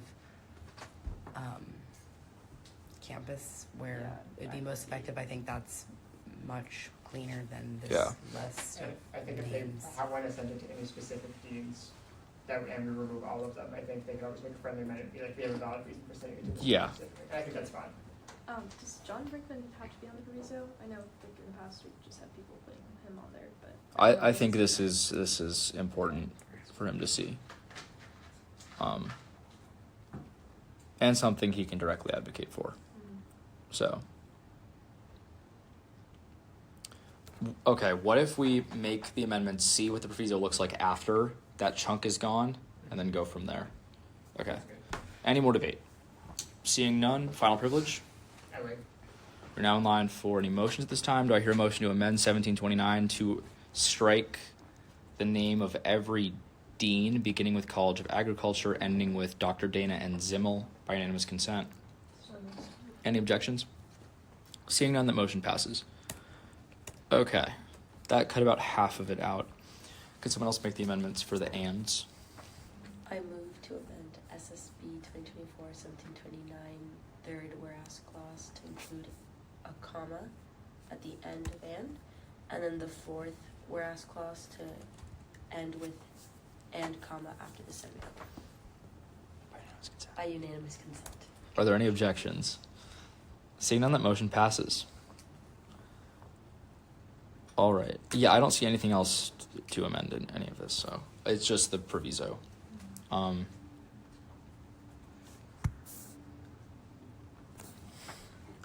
Do I hear a motion to amend 1729 to strike the following names from the proviso? The Assistant VP of Student Life, the Associate Prov. Does anyone know what the Assistant versus Associate Provost means? Okay, I'm going to strike the latter then. The Associate Provost. I don't even know if it's Okay, by unanimous consent. So moved. Any objections? Seeing none, the motion passes. An assistant provost holds a lower administrative position compared to the associate. So we should send it to I the associate.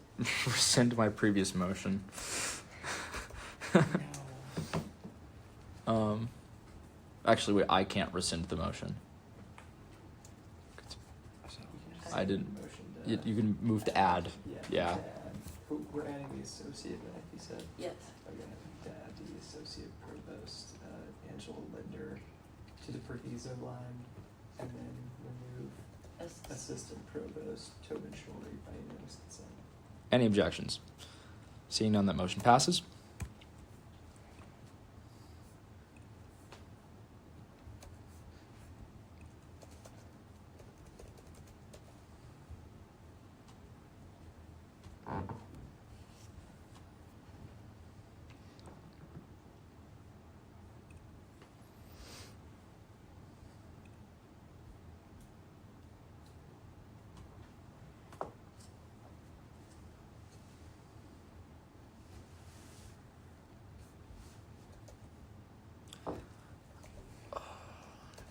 I lay the committee at rest. Really quickly, strange. The last therefore clause has Gator Transcendence Day in bold. Do we want it to be bold? I think that was intentional on their Very clearly intentional. I mean, I've never seen that before, ever. It's not going to change anything in the bill one way or another. So Yeah. either. Okay. Any other people we think should not be in the proviso?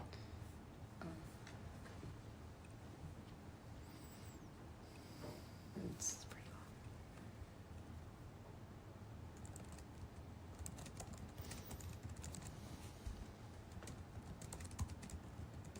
We decided to remove deans starting from the agriculture and life sciences to which? To the vet dean. They should all be gone. If I missed one, let me know. What about at the end where it says like UF LGBTQ plus alumni president, and then it says UF LGBTQ plus alumni director of membership? I feel like then we never understood the UCLA thing or the. I think because of what the bill, what the resolution is, I think that's okay. Yeah. To leave both. Yeah.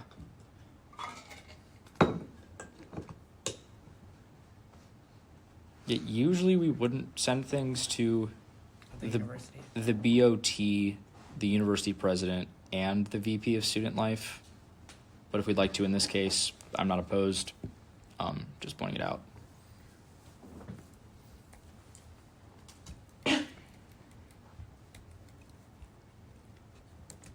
Is saying calls on in the second to last and third to last, therefore clause 5. Should be in parentheses.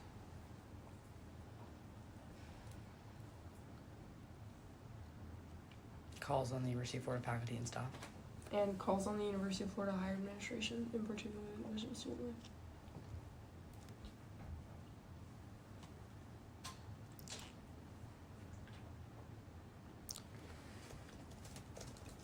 I think this is one of the only appropriate usages of the words calls on, in my opinion.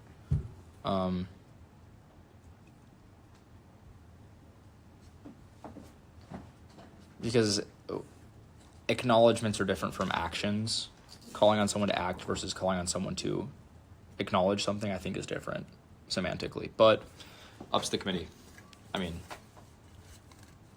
I don't see anything that I would amend in the actual bill itself.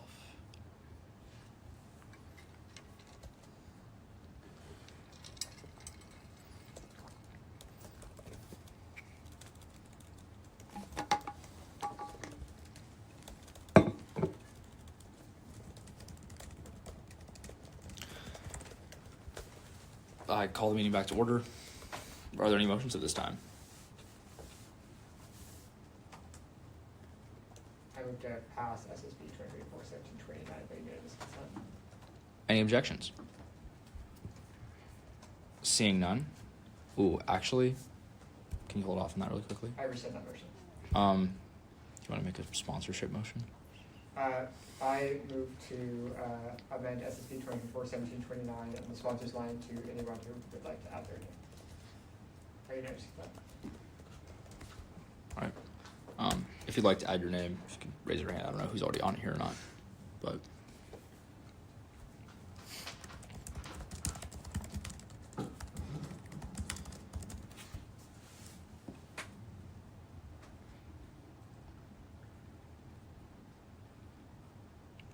Okay.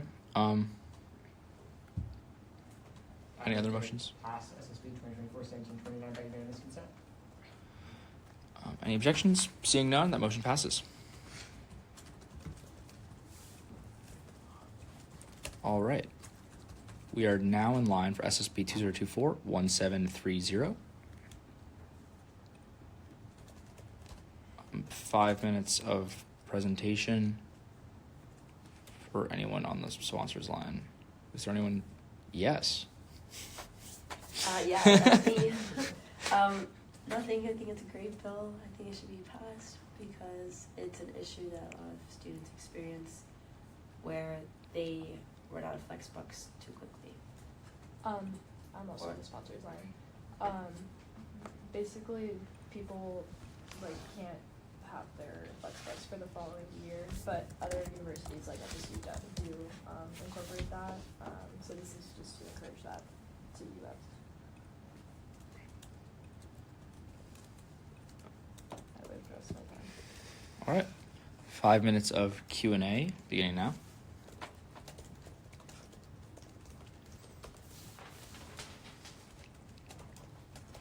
Are there any questions?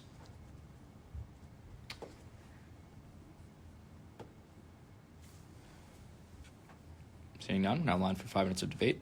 We just need to add a, I don't know if it's just on my end, but I know you won't like There's a space after Okay. the sponsors usually.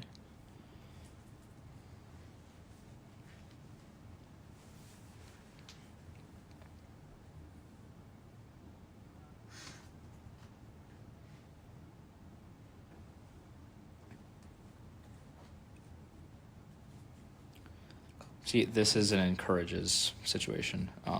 Second to last therefore clause Yeah, on the urges. second page. And then urges, calls upon UF. encourages again. Put that in the workshop.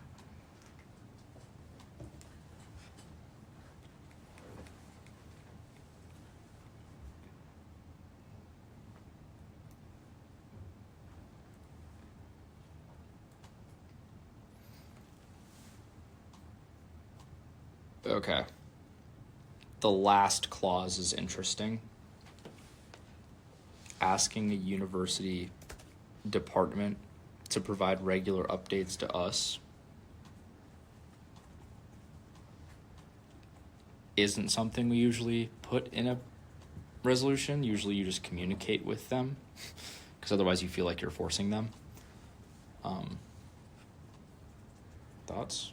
Yeah, we want to work probably like with them and like have the best relationship we can, and I feel like that wouldn't present us maybe in the kindest nature.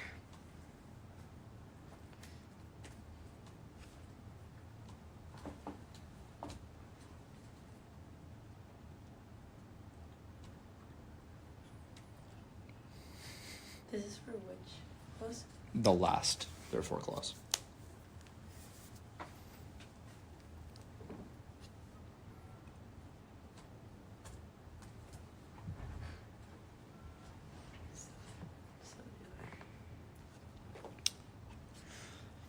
Anyone else think differently? Should we strike it? Should we change the wording somehow? Let me open the board for motion. I would say We could definitely say strike calls upon.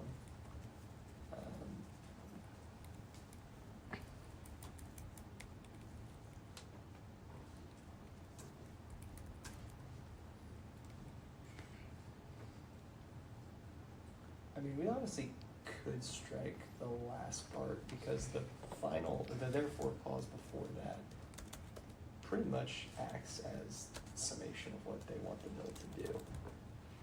This just provides a timeline and frame. Yeah. But we can't semi-mandate a timeline Yeah. for them. So we could strike the entire thing. Austin, thoughts? Yeah, I think if there were more in the last one that I feel like would be good keeping, but I mean, that's just kind of outlining what the role of the authors who wrote this should do, is to reach out with those updates. Yeah. I think I either strike it all or remove calls upon, and I would say remove the word regular updates and just updates. So they encourage to provide any updates to the Student Senate, and then maybe get rid of the implementation date. But I think at that point you'd probably just strike it all. I don't think we lose anything from the resolution by striking it in its entirety. Yeah. Also, there's like 5 people in business services in the proviso. I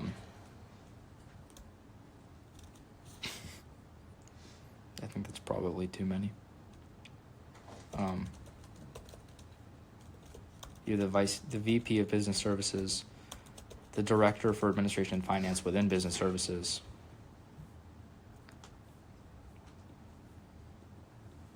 The Director of Food and Beverage Services is actually directly applicable here. But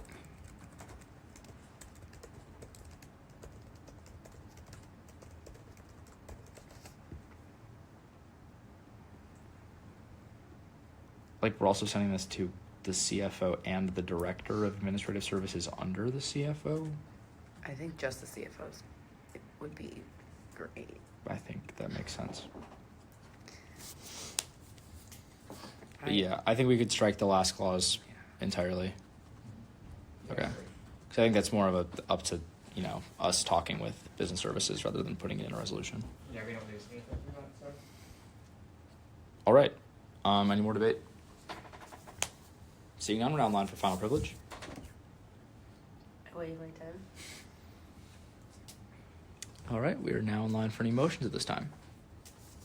I move to amend SSNB 2024-1730 by removing the last therefore clause by unanimous consent.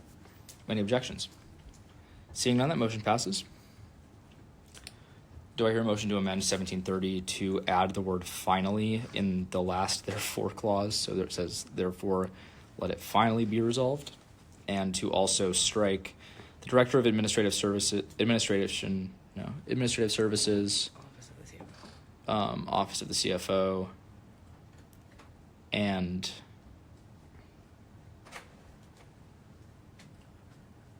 Director for Administration and Finance by unanimous consent. So moved. So moved. Any objections? Seeing none, that motion passes. Do I hear a motion to amend to strike the word and in the final therefore clause by unanimous consent? So moved. Any objections? Seeing none, the motion passes. Okay.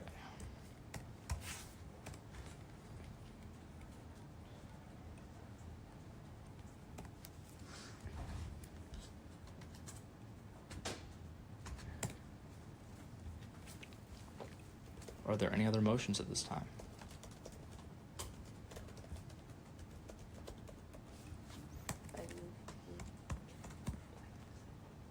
I move to pass SSB 2024-1730 by unanimous consent. Are there any objections? Seeing none, that motion passes. All right.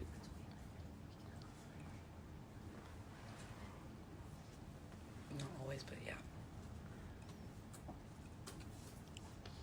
Okay, we are now in line for SSB 2024-1731. You have 5 minutes of presentation whenever you're ready. Okay, so this is a code revision that just modifies specific circumstances of moving the previous question. Moving the previous question is obviously ending debate with a 2/3 vote of the Senate. This is similar to something that was submitted last spring and was failed at some point during the process. I don't know where in the process it failed. There's no failed at some point. So we reworked it. This was originally written by Megan Levy, but we have made some modifications. So this was written initially with Megan and now Senate President Blake. We've met with Blake to ensure if he was okay with this, and we've met with Majority Party Leader Maya to ensure that she was okay with this. They did raise a couple of things. We have made some edits based off of what the previous version was. But essentially what it does is whenever there's a motion being made, before you would vote, if you want to move the previous question, you can allow for a subsidiary motion to, instead of skipping all debate, to move into a non-extendable period, pro con with 2 minutes per side, as long as 1/5 of senators want that to happen. That's it. So it basically just says, if one side says we'd like to move the previous question, and a small enough group of senators says, hey, we would actually like to just, can we have like a really quick debate, get our last thoughts out, and just get some final thoughts out, then we can allow for that instead of just skipping all debate entirely. So it just allows for us to still save time and not have to do the entire debate if necessary, but still have, make sure any senator who wants to get their final thoughts out can, in those circumstances. And then wait the rest of my time. All right, we're now in line for 5 minutes of question and answer, beginning now. So for this shortened debate period, what do you need for the vote numbers to receive this shortened debate period? 1/5 of senators. 1/5.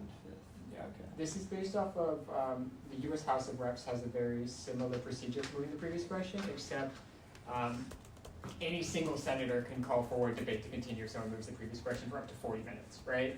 And so obviously having any single senator have the power to manually extend debate, we didn't want that. But we said as long as 1/5 of senators say, hey, let's talk for a little bit and have like a shortened version of debate, then we can do that while still respecting the process of moving the previous question within Robert's rules. Do you think that this could encourage any possible filibuster tactics? I don't think so. It's limited to 2 minutes per side of pro con. It's specifically not extendable. And this can happen at any point during the debate process initially. So it just says, hey, so one group of senators says, hey, we want to stop debate. Another group says, well, let's have a final thoughts. It's non-extendable. It's non-debatable.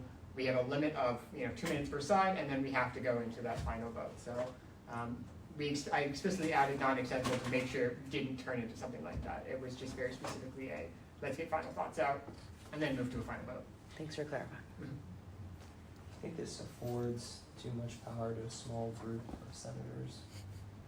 I don't think so. I think the idea is to ensure that when we move the previous question, if it's being done, it's being done unanimously. It's not being done by just the 2/3 that's required. Obviously, the elephant in the room here is that with the 2 major caucuses, there is 2/3 belong to one major caucus. And so this ensures protection of the smaller caucus without undermining the 2/3 majority that the larger caucus has. It says let's move, as long as 1/5 of senators approve it, let's move to a very shorter debate, get final thoughts on it, and move on, without having any single senators who say, I want to have my mind in the sun, let me talk for 2 more minutes. We don't allow that. It's just if enough people agree. So, and it shouldn't happen very often.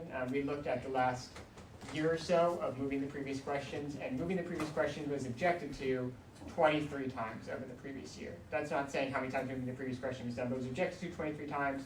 So this, if a caucus agreed at max in the last year, would have added around 40 to 50 minutes of debate, which over the course of the year is not very much, but just kind of allows for, in those specific circumstances, the chance to have those final thoughts out. Do you think, though, that if this bill was enacted, those times of objection would increase because of people wanting to get more points out? I don't think so. I've talked to both majority and minority party leaders, and both sides obviously do not want to move the previous question unless there's consensus, and that's why moving the previous question is not something we normalize within the chamber to that extent. This is just in those very rare circumstances, those 23 times of the previous year where there is something left to say and the 2 sides are in agreement, they want to have that final second of debate. Both sides have made it clear that no one wants to normalize moving the previous question, but it is within Robert's rules, and to make sure that when it does happen, this ensures if there's not consensus and we're trying to instead just end debate quickly, that both caucuses can have their final says if necessary. And why don't we make it more than just 1/5, like 1/3 instead, so it's more majority of the Senate chamber? My thought on this was kind of, so in the House of Reps, it's done by a single person saying, I would like to continue to debate for up to 40 minutes, which is such a rule, but 1/5 I had marked as kind of, it's a consensus along the smaller caucus. If you move to a third, you would then have to have consensus on a bipartisan basis. And I think that draws away from the idea of protecting that smaller caucus and ensuring that if they want to get final thoughts out, they can, without saying, you know, one person can overrule the will of the majority of the Senate. Thank you. Mhm. What did you base I know you mentioned about the House of Representatives procedure that you kind of gathered this from, but what did you base this 1/5 number like from? Like, how did you think that this would be the ideal and most impactful number? 1/5 is kind of based off of obviously the current makeup of the Senate, which is not, that's not in itself by the only metric, but that was, I figure, we thought about it a different way. So obviously just having a single senator do it is not something that we can apply to. Having a majority do it at 2/3, that's just adding, you know, moving the previous questions to what you're doing. But we thought if at 20%, if that's enough senators, I mean, that's still having 20 people agree, if you have everyone there, to go to this shortened debate, that would imply that there is enough discussion that they want to have that sort of shortened thing without it being, you know, dilatory or against the will of either caucus. It just ensures that both caucus have enough members to get to that 1/5 if necessary, but doesn't allow for any stray senators to have their moment in the sun just to waste time if they want to. All right, any more questions?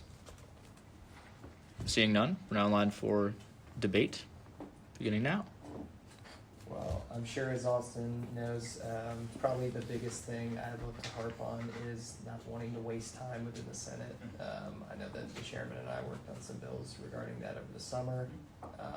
Personally, I see this as being something that can drag on Senate more. I would say personally, I don't agree with the fact that we're gonna see any type of increase in objections. I think we will, based on the fact that if you have people who realize that they can get at least some speaking time in on basically a pointless motion, they're going to take it. And I think that it's just going to be delay, and we're going to see more filibustering regarding this bill. So personally, I'm not in favor of it. I'm not sure I follow on that. So it's, can you kind of mark me through your last? Basically, I think that you said like it got used 23 times, right? Objecting to a previous question. Yeah. So I think what's going to happen is you're going to have people who, like, let's say a 1 or 2 person or 3 person group that can convince others around them that they want to talk about something that a vast majority of the Senate is in agreement with, and it affords too much power to those people to drag on the Senate for a lot longer. Right, that's why you have to have 1/5 of people agree to that motion, right? So it's not just saying 2 or 3 people, it's 1/5 of. Sure, but I still don't think that that's a large enough number. That's my only problem. What would be a large enough number in your opinion there? If you want to give 50-50, then that would be something I think would be maybe compatible, but I'm not in I just favor think of once we getting move up to a 50-50. 50-50, then we're eliminating the protections for the smaller caucuses within there. Because we want to kind of balance out the idea of protecting the smaller caucuses and their right to speak and have this debate and say their final opportunity to speak without, overriding the will of the larger caucuses in that sense, right?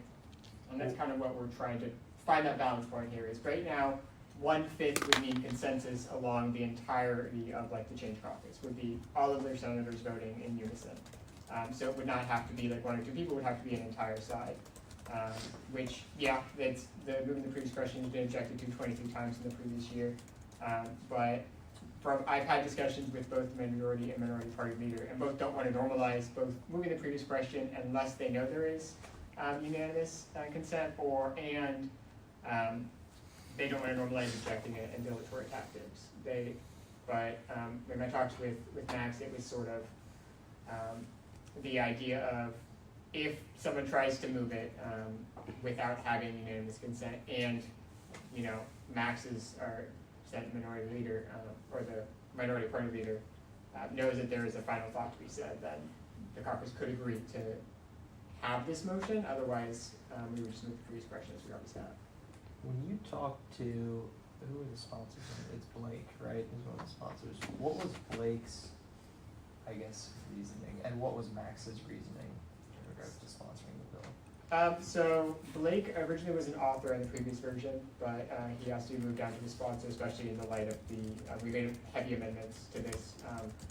But the idea was just to protect that smaller caucus and make sure we could have kind of balanced out the idea of one group wants to have no more debate, one group would like to have more debate. Let's find that balance point and say if everyone agrees on one side, then we can have a much shorter debate. And then and we had agreed to those sort of things. The original procedure that we had discussed with Blake and we had written before had the voting separately, so you would vote on moving the previous question, get the 2/3, and then you could make a motion to instead have short debate. And we wanted to, we flipped that order to instead say, let's say if the fifth of senators want to move on or not, and have that short debate before we would do anything about moving the previous question. So we tried to make it so we weren't adding extra votes. It is instead saying, let's do, if 1/5 agree that we shouldn't move the previous question, we want to have the short debate, we have the short debate, and then we go into the final thing instead of adding extra voting tactics and extra time delays. I understand your like intention behind the bill and everything, but I just want to point out that like for the efficiency of the Senate and like where we are now from like when I started, I feel like we actually are like working towards like a very efficient and moving like using our time to the best of our abilities. And I think that this that we must like limit any possibilities of filibuster and ensure like the time we're spending in Senate is focused on issues and discussions and not on any like procedural barriers. And I know like this would give ability to a smaller group of senators, like the 1/5, to have the opportunity, hypothetically, to filibuster. Well, it wouldn't be too, I agree that we have to focus on that efficiency, and I agree that we have been much more efficient. I think this is not filibustering in the traditional sense. It is instead saying if we have 10 more minutes of debate with pro-con, and one side wants to end, one side can say, let's have a much shorter debate. It finds that balance point between saying, let's move on and be the most efficient, and let's get those final thoughts out and ensure that we are paying respect to all of the senators that were duly elected within the chamber, as long as a certain portion agree. Without the opportunity of extending debate and having this filibustering tactic. This just says, end of the day, we get 4 minutes max, if everyone speaks during the max of pro-con, and then we have to go into a vote for that topic. There's no adding time, there's no adding rounds, there's none of those sort of extendable options. But to me, this is extending debate, and I think I get the wanting to say your final last words, but it is kind of contradicting the point of previous question instead of just. And I think that this could open the doors to say, like making an amendment, in the future, say 4 minutes per round with that 1/5 vote. So I just think staying away from any sort of tactic that could be used as filibustering, even though that's not the intention. That's how I think of it. We're not sure. What do you mean? Like a future amendment to if this language was passed, someone could change it and say let's keep adding time to that thing. That would be up to the Senate to do it, and that's why we said that 2 minutes per round is. It's very limited. You're not going to have people speaking for 30 minutes. It's 2 minutes per side, and then you move on. Yeah. And you have to go to the We final have vote. 30 seconds left. Yeah. Really quickly, also the proviso is technically inaccurate. It can't go into effect until it's signage. But other than that, I would say that it seems like what this is trying to accomplish is the same thing as a motion to extend debate, where I've seen both parties compromise, repeatedly, on making a shortened round of debate and extend it by a shorter period of time. This accomplishes the same thing. That motion could always be made and voted down. This is just lowering the threshold for extending debate. Because initially, if you could move to extend debate, and I think it requires a majority to extend debate. I think it's a majority. But this is just extending the debate, but you're moving the threshold down to 1/5. Well, this is only in circumstances where someone has made the motion to move the previous question, which presumably you would not do at the end of a debate. You would do it earlier on in the debate and say, we're done talking, we're ready to move to a vote. You wouldn't do it, if there's 5 rounds of pro-con, you wouldn't do it at the end of the 5th round because you're already moving into a vote. You would do it and say, we've already had 3 rounds, we're moving on. And then one side can say, well, let's have one quick final round, get our final thoughts out, and then we move to a vote, right? Yeah, So I wouldn't say that it's extending debate. I can see, obviously, there are circumstances, if someone were to move the previous question at the end of a debate period, then yes, you're extending debate. But for the most circumstances, they should end up with a shorter debate period than you would have initially had. Yeah, I think, in my opinion, the vote total for a singular piece of legislation is usually you vote on the legislation. If it's previous question, then legislation. If it's this, it's previous question, vote, then subsidiary vote, then back to the original vote, plus the extra debate. I don't know. In this, the way we've tried to outline it, maybe the wording could be more clear here, is someone moves to make the previous question. Before you would have any voting to see if you meet that 2/3 threshold, if someone makes a motion and 1/5 of senators agree, you would have that shortened debate, and then you would move right into the vote without having to vote for the 2/3 for the previous question. That motion for the previous question would be made, but you wouldn't have to act on a vote on it. You agree with the subsidiary motion to do a short debate and then go into a vote. So the choice to make the subsidiary motion would have to occur before the vote on previous question? Yes, that's the way we've outlined it, so we're not just adding voting procedures. So that's why. Okay, that is a major problem. That just lowers the threshold to calling the previous question, because you would just move for previous question even if you didn't have the threshold, and then just call with the 1/5 vote. So you could limit every debate to 1 round per side with just 1/5 of senators. Yes, you want it to be like really rude to debate, yeah. But you can always. That's what previous question does right now. Is if you have a majority, you can move the previous question. It's 2/3. Right, 2/3, yeah. But then this would But be it's very 1/5. Because 1/5 of senators could move to previous question, knowing they don't have the vote, and then make this motion just limit it to 1 round per side Yeah, but for that's- everything. Can debate everything.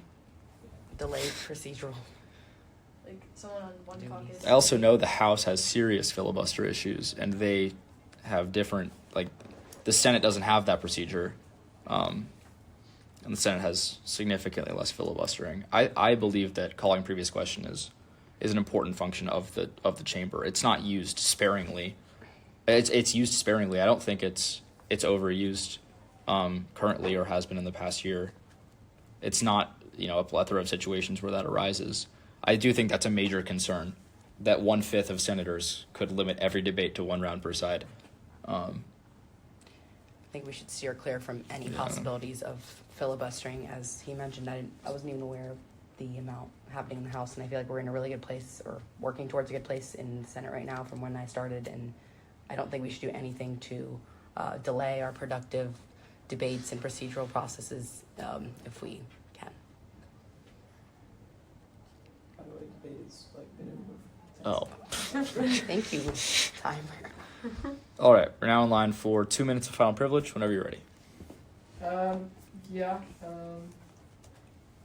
recognize you guys sitting here, and I recognize some of the qualms you guys have. I don't think I agree with a lot of the characterization. Obviously, yes, the Senate's it's an efficient model right now, but I think the idea of protecting debate along a smaller group of senators agree is important. Maybe there's a better process that goes through that procedure. I don't think I would call this something that could extend procedures to a noticeable degree on specific bills. Obviously, this is moving the previous question is not something that is standard and is not something that is objected to very often. So it would be a very rarely used thing. I do understand the concern with lowering the threshold to 1/5 and then doing that to just get rid of most of debate. But I mean, that would be up to the trust of the senators within the Senate. And so, I mean, the idea that's characterized as both dilatory and shortening debate is mind-boggling. But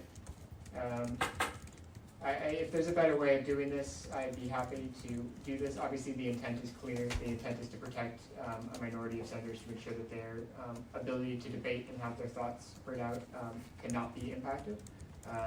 And I think that is an issue that needs to be rectified, as we've objected. The idea of moving the previous question has been objected to 23 times in the last year. It's obviously not an issue that has never happened. It's an issue that does happen, and I think that the intent here is to address that. If this doesn't do it, I would love the idea of tabling this so I can still work on this issue, and having those discussions on what is a better way to address that issue if it's not through this procedure. And I wait the rest of my time. All right, we are now in line for any motions at this time. Move to fail SSB 1731 on the grounds of implication to preserve the efficiency of parliamentary procedure in the Senate by unanimous consent. All right, Chair. All right. Make that motion not by unanimous consent. All right, may the clerk please take roll.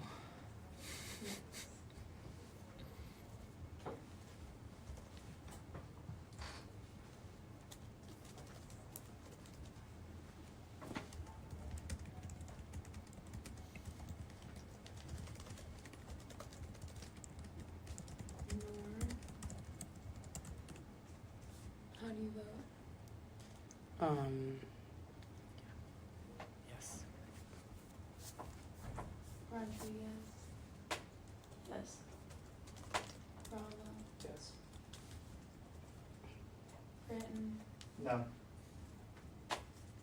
Fullerton, Yes. Henley, Yes. Rubai. Seeing as my vote does not affect the outcome, I will abstain from this vote. In a vote of 5 to 1 to 1, that motion passes. SSB 1731 fails. We are now in line for SSB 2024-1719. Okay, I have to use the restroom if anyone else would like to have a quick recess. I'd like to get more depth to this. Okay. Cool. Okay. Just really quickly, I think we have time to get through everything, which we should do because we don't usually have time to get through everything. There's 2 bills left, and that's I think that's all. Right? Or am I missing something? I think it's just two. Got it. Is it 19 or 20? Yeah. All right. Do I hear a motion to recess until called back by the chair by unanimous consent? So moved. Any objections? Seeing none, the motion passes. I call this meeting back to order at 5:55 p.m. on Sunday, November 10th. May every member of the committee please state their name for the record. Sarah Rodriguez. Margot Sorky. Emma Fullerton. Lilia Henley. Matthew Bravo. Austin Britton. Aaron Rubai as chair. And our clerk. Abigail Melvin. Perfect. All right, with 7 members present, quorum is reestablished. We are now in line for SSB 2024-1719. You have 5 minutes to present whenever you're ready. This is graduate healthcare. It's been updated. We had some good wins recently. So I've updated this from the version I written over the summer to improve those wins to make sure it was the most up-to-date possible with what data grant code looks like and what grads have to pay. And though we have some wins, there are still some limits and some steps to go. And I wait the rest of my time. All right. Are there any questions? Seeing none, any debate? I think it looks good. I think the updates are nice. Any more debate?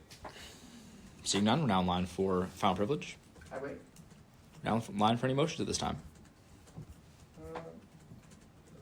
We have to change the last whereas clause, right? So I move to, in the last whereas clause, strike the word and replace it with then. By unanimous consent. Any objections? Seeing none, that motion passes. Any more motions? Same there. Well, the bill's updated, right? It should be. Make sure it is. Yeah. I move to pass SSB 2024-1719 by unanimous consent. Are there any objections? Seeing none, that motion passes. We are now in line for SSB 2024-1720. Let me copy this over. You have 5 minutes of presentation whenever you're ready. Yep. so this is something we tabled a couple weeks ago. I've made some edits, you guys can see very clearly, I've made it as clear as possible. Obviously, there are a couple of words that I missed during that, but hopefully we can change those without too much issue. And yeah, with the rest of my time. Can you resend that email? Is it not there? No.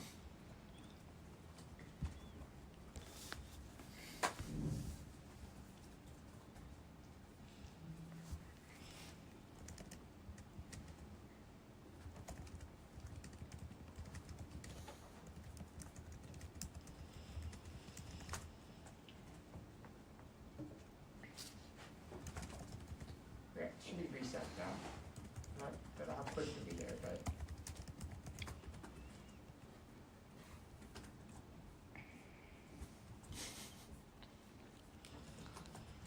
Man, I hate this email.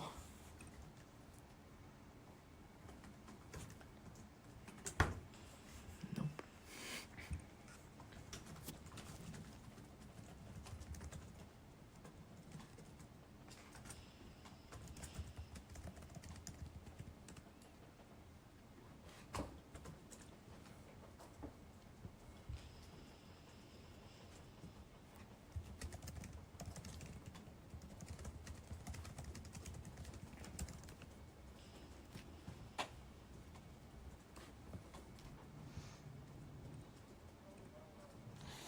Okay, I don't know what's going on here. Take out, nope. You sent it to Judish? Yes, I did. Oh, coming to get us. Probably, actually. It's okay. What time does the rates close today? 11. Don't worry, it's Late. not gonna close. Doesn't they just reserve these rooms, so there's probably someone else in this room soon. All right, okay, I just got it.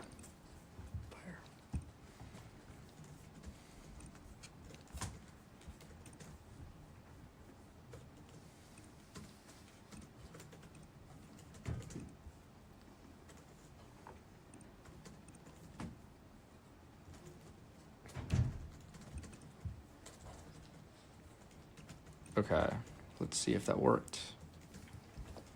Perfect.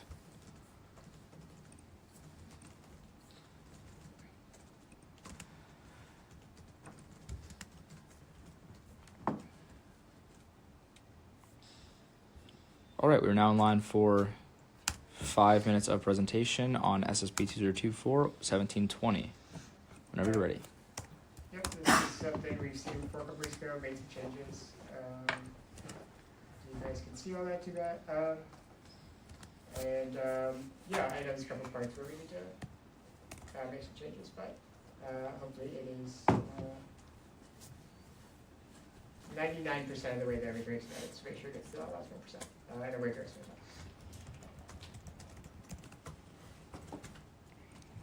All right, 5 minutes of questions, beginning now. Okay, what do you characterize, I guess, SB 264 as doing? I know you say it in there, but could you give me your own summary, I guess? Sorry, let me remind myself. No, you're good. There's, It took me a there's so minute. many like numbers in here. Yeah. Which one was 264?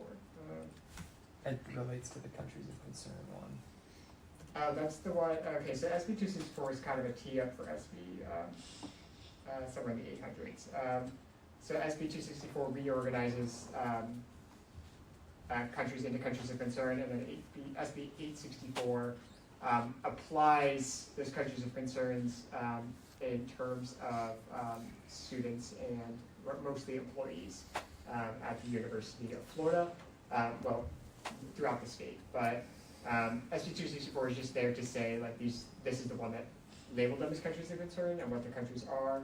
And then 864 essentially goes beyond 264 to outlaw people from these countries of concerns from being employed here without following through rigorous tests and stuff. I don't think my wording on that one for 864 is correct fully. I think in effect, this is what it's doing, but I don't think that's what the language of the text is saying. We can get into that debate if you want. I think for 864, you say that it says it bans in your bill. It says banning students from these countries from properly pursuing degrees. I guess what do you classify as properly pursuing a degree? Is So that undergrad, grad? 864 is specifically related to employment, I think, for the majority of it. And so when it comes to, it's mostly for graduate school, but it does affect undergrads from these countries. Essentially, they cannot get university positions, they cannot be researchers, they cannot get graduate assistants to help pay for their, or TA assistants to pay for their schooling and their degree and stuff. Okay. So in your words, this is no circumstances that, under no circumstances can students from these nations have positions. I'm trying to remember what the stipulations are. I believe there are stipulations. Yeah. I'm trying to remember what those stipulations are. I have it if you. You have I it, mean, yeah. we can get into that debate because I Yeah. know other people ask questions, but. Are there any more questions? Seeing none, we're now in line for 5 minutes of debate, Okay, beginning now. So we can talk through this, but I don't think this sounds pushy or anything, but I just want to go through what the stipulations are. So Yeah. it says that international students are from the countries can be hired on a basis with approval from the Board of Governors, right? The people who oversee our state universities. Yeah. Right. So that's essentially the approval they need. Now, I don't know the exact response time of the Board of Governors. I'm not sure if anybody knows how frequently they meet. I have no idea. Okay. But I assume those would probably be heard in large blocks since most of the grad assistants are probably hired around a similar time. Yeah. Right, yeah. So I don't know if characterizing it the way you have it in the legislation is my favorite way of going about it, because I think it broad strokes it, right, without getting into the exact legal stipulations. That's just my main concern. Yeah, I think that the stuff related to SB 264 is, or to SB 864 is kind of a little broad, and that's kind of the one thing I would remove from the bill. It's a bill. 264, I guess, could you explain a little bit more your reasoning for having that in there? Because I don't know if it seems to fit with the theme of the bill. That's just my For 264? take on it. Yeah, 264 and 264 it's really a tee-up for 864, so I didn't want Sure. to say like 864 did all of this. I wanted Sure. to say 264 set up what countries of concern are. 264 does a lot more other stuff than that, but this is what categorizes them, and then 864 takes 264 and says we're also going to add these limits to these countries of concern. Okay. So I had both for there. If you think that's still unclear, I think that's fine.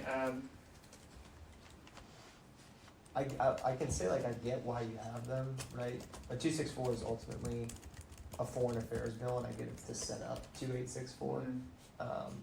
But to me, 2864 is, we can't characterize 264 as being what you have it as in the bill if there are certain stipulations for it. It also doesn't, in my opinion, from what I've read, it doesn't ban the students from properly pursuing degrees. I mean, I'm sure you well know we have plenty of Chinese American students or Chinese students here, Cuban students, Venezuelan students, Russian students, right? And in fact, in one of my classes, we have a Russian grad assistant, but they have to go through some sort of, though they don't have to go through any sort of procedure for coming here for undergrad, right? They just go through the general process of applying as a overseas transfer student. So I would just say that those two big things, making sure that we clarify that it doesn't ban them from pursuing degrees, and it doesn't outlaw it. It creates guidelines for how people from those nations can assume grad assistant positions. But I would say it's just kind of broad brushing it to say that it does the things in the bill. Sorry, I know it's just been a lot of me and him yapping, so. That's fair. Yeah, I don't like the things that I've highlighted. Can we see your highlights? Yeah, I see them. The The attacks, the attacks. Proviso. I don't think that line fits. It was also in the edits on the previous page. Without fear, I don't think we just want them to engage in open dialogue. I don't think this should be sent to the governor. Yeah, I agree. I don't think this should be sent to the governor. Right, yeah. I just Yeah. think that, again, I know I've talked about this previously, but I just think that we should state to student senate and steer away from as much state politics and legal surroundings as possible, if we can. So if you'd be open to striking that from the proviso. Yeah, I'm open to it. Okay. Awesome. Do you have any issues with changing the words and or striking all of the things I've highlighted?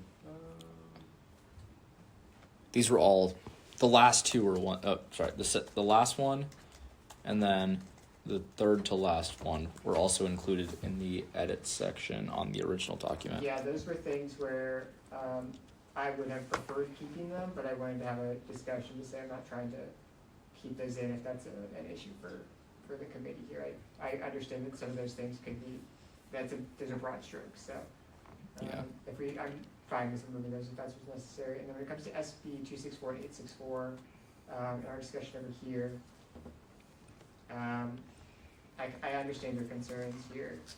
And I think my sentence with 864, since it is a little mixed characterization here, I think the best bet is just to remove both of those clauses in their entirety.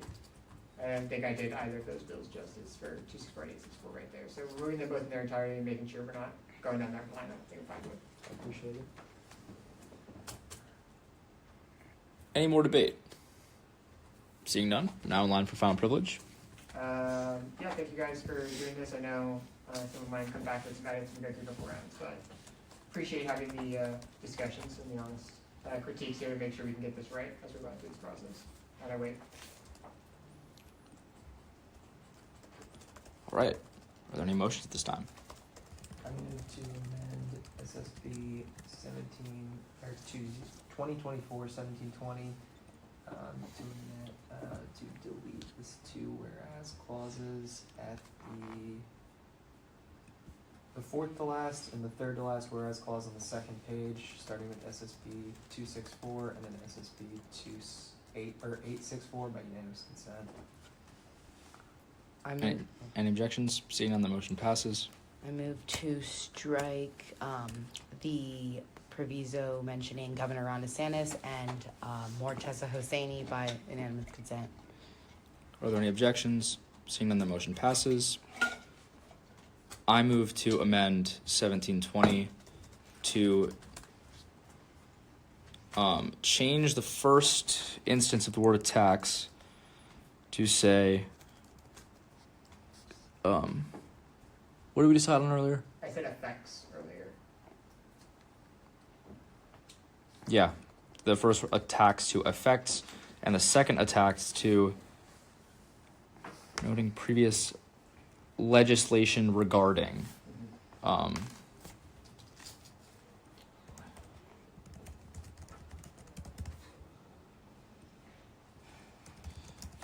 And to strike the highlighted whereas clause. Following that, to strike the words without fear. And then to strike the words and pledges to continue through enhancement by unanimous consent. So moved. Any objections? Seeing none, that motion passes. All right. We also have to change. I move to amend 1720 to change the word and to then in the last whereas clause by unanimous consent. Any objections? Seeing none, the motion passes. All right.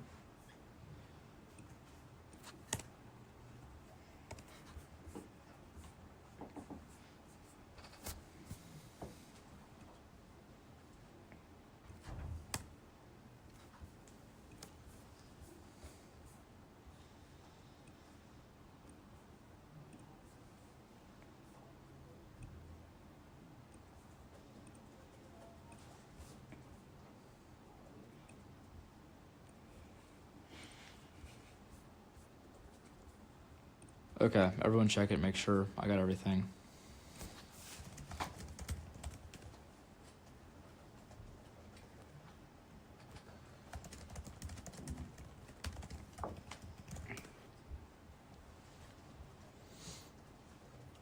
Any other motions at this time?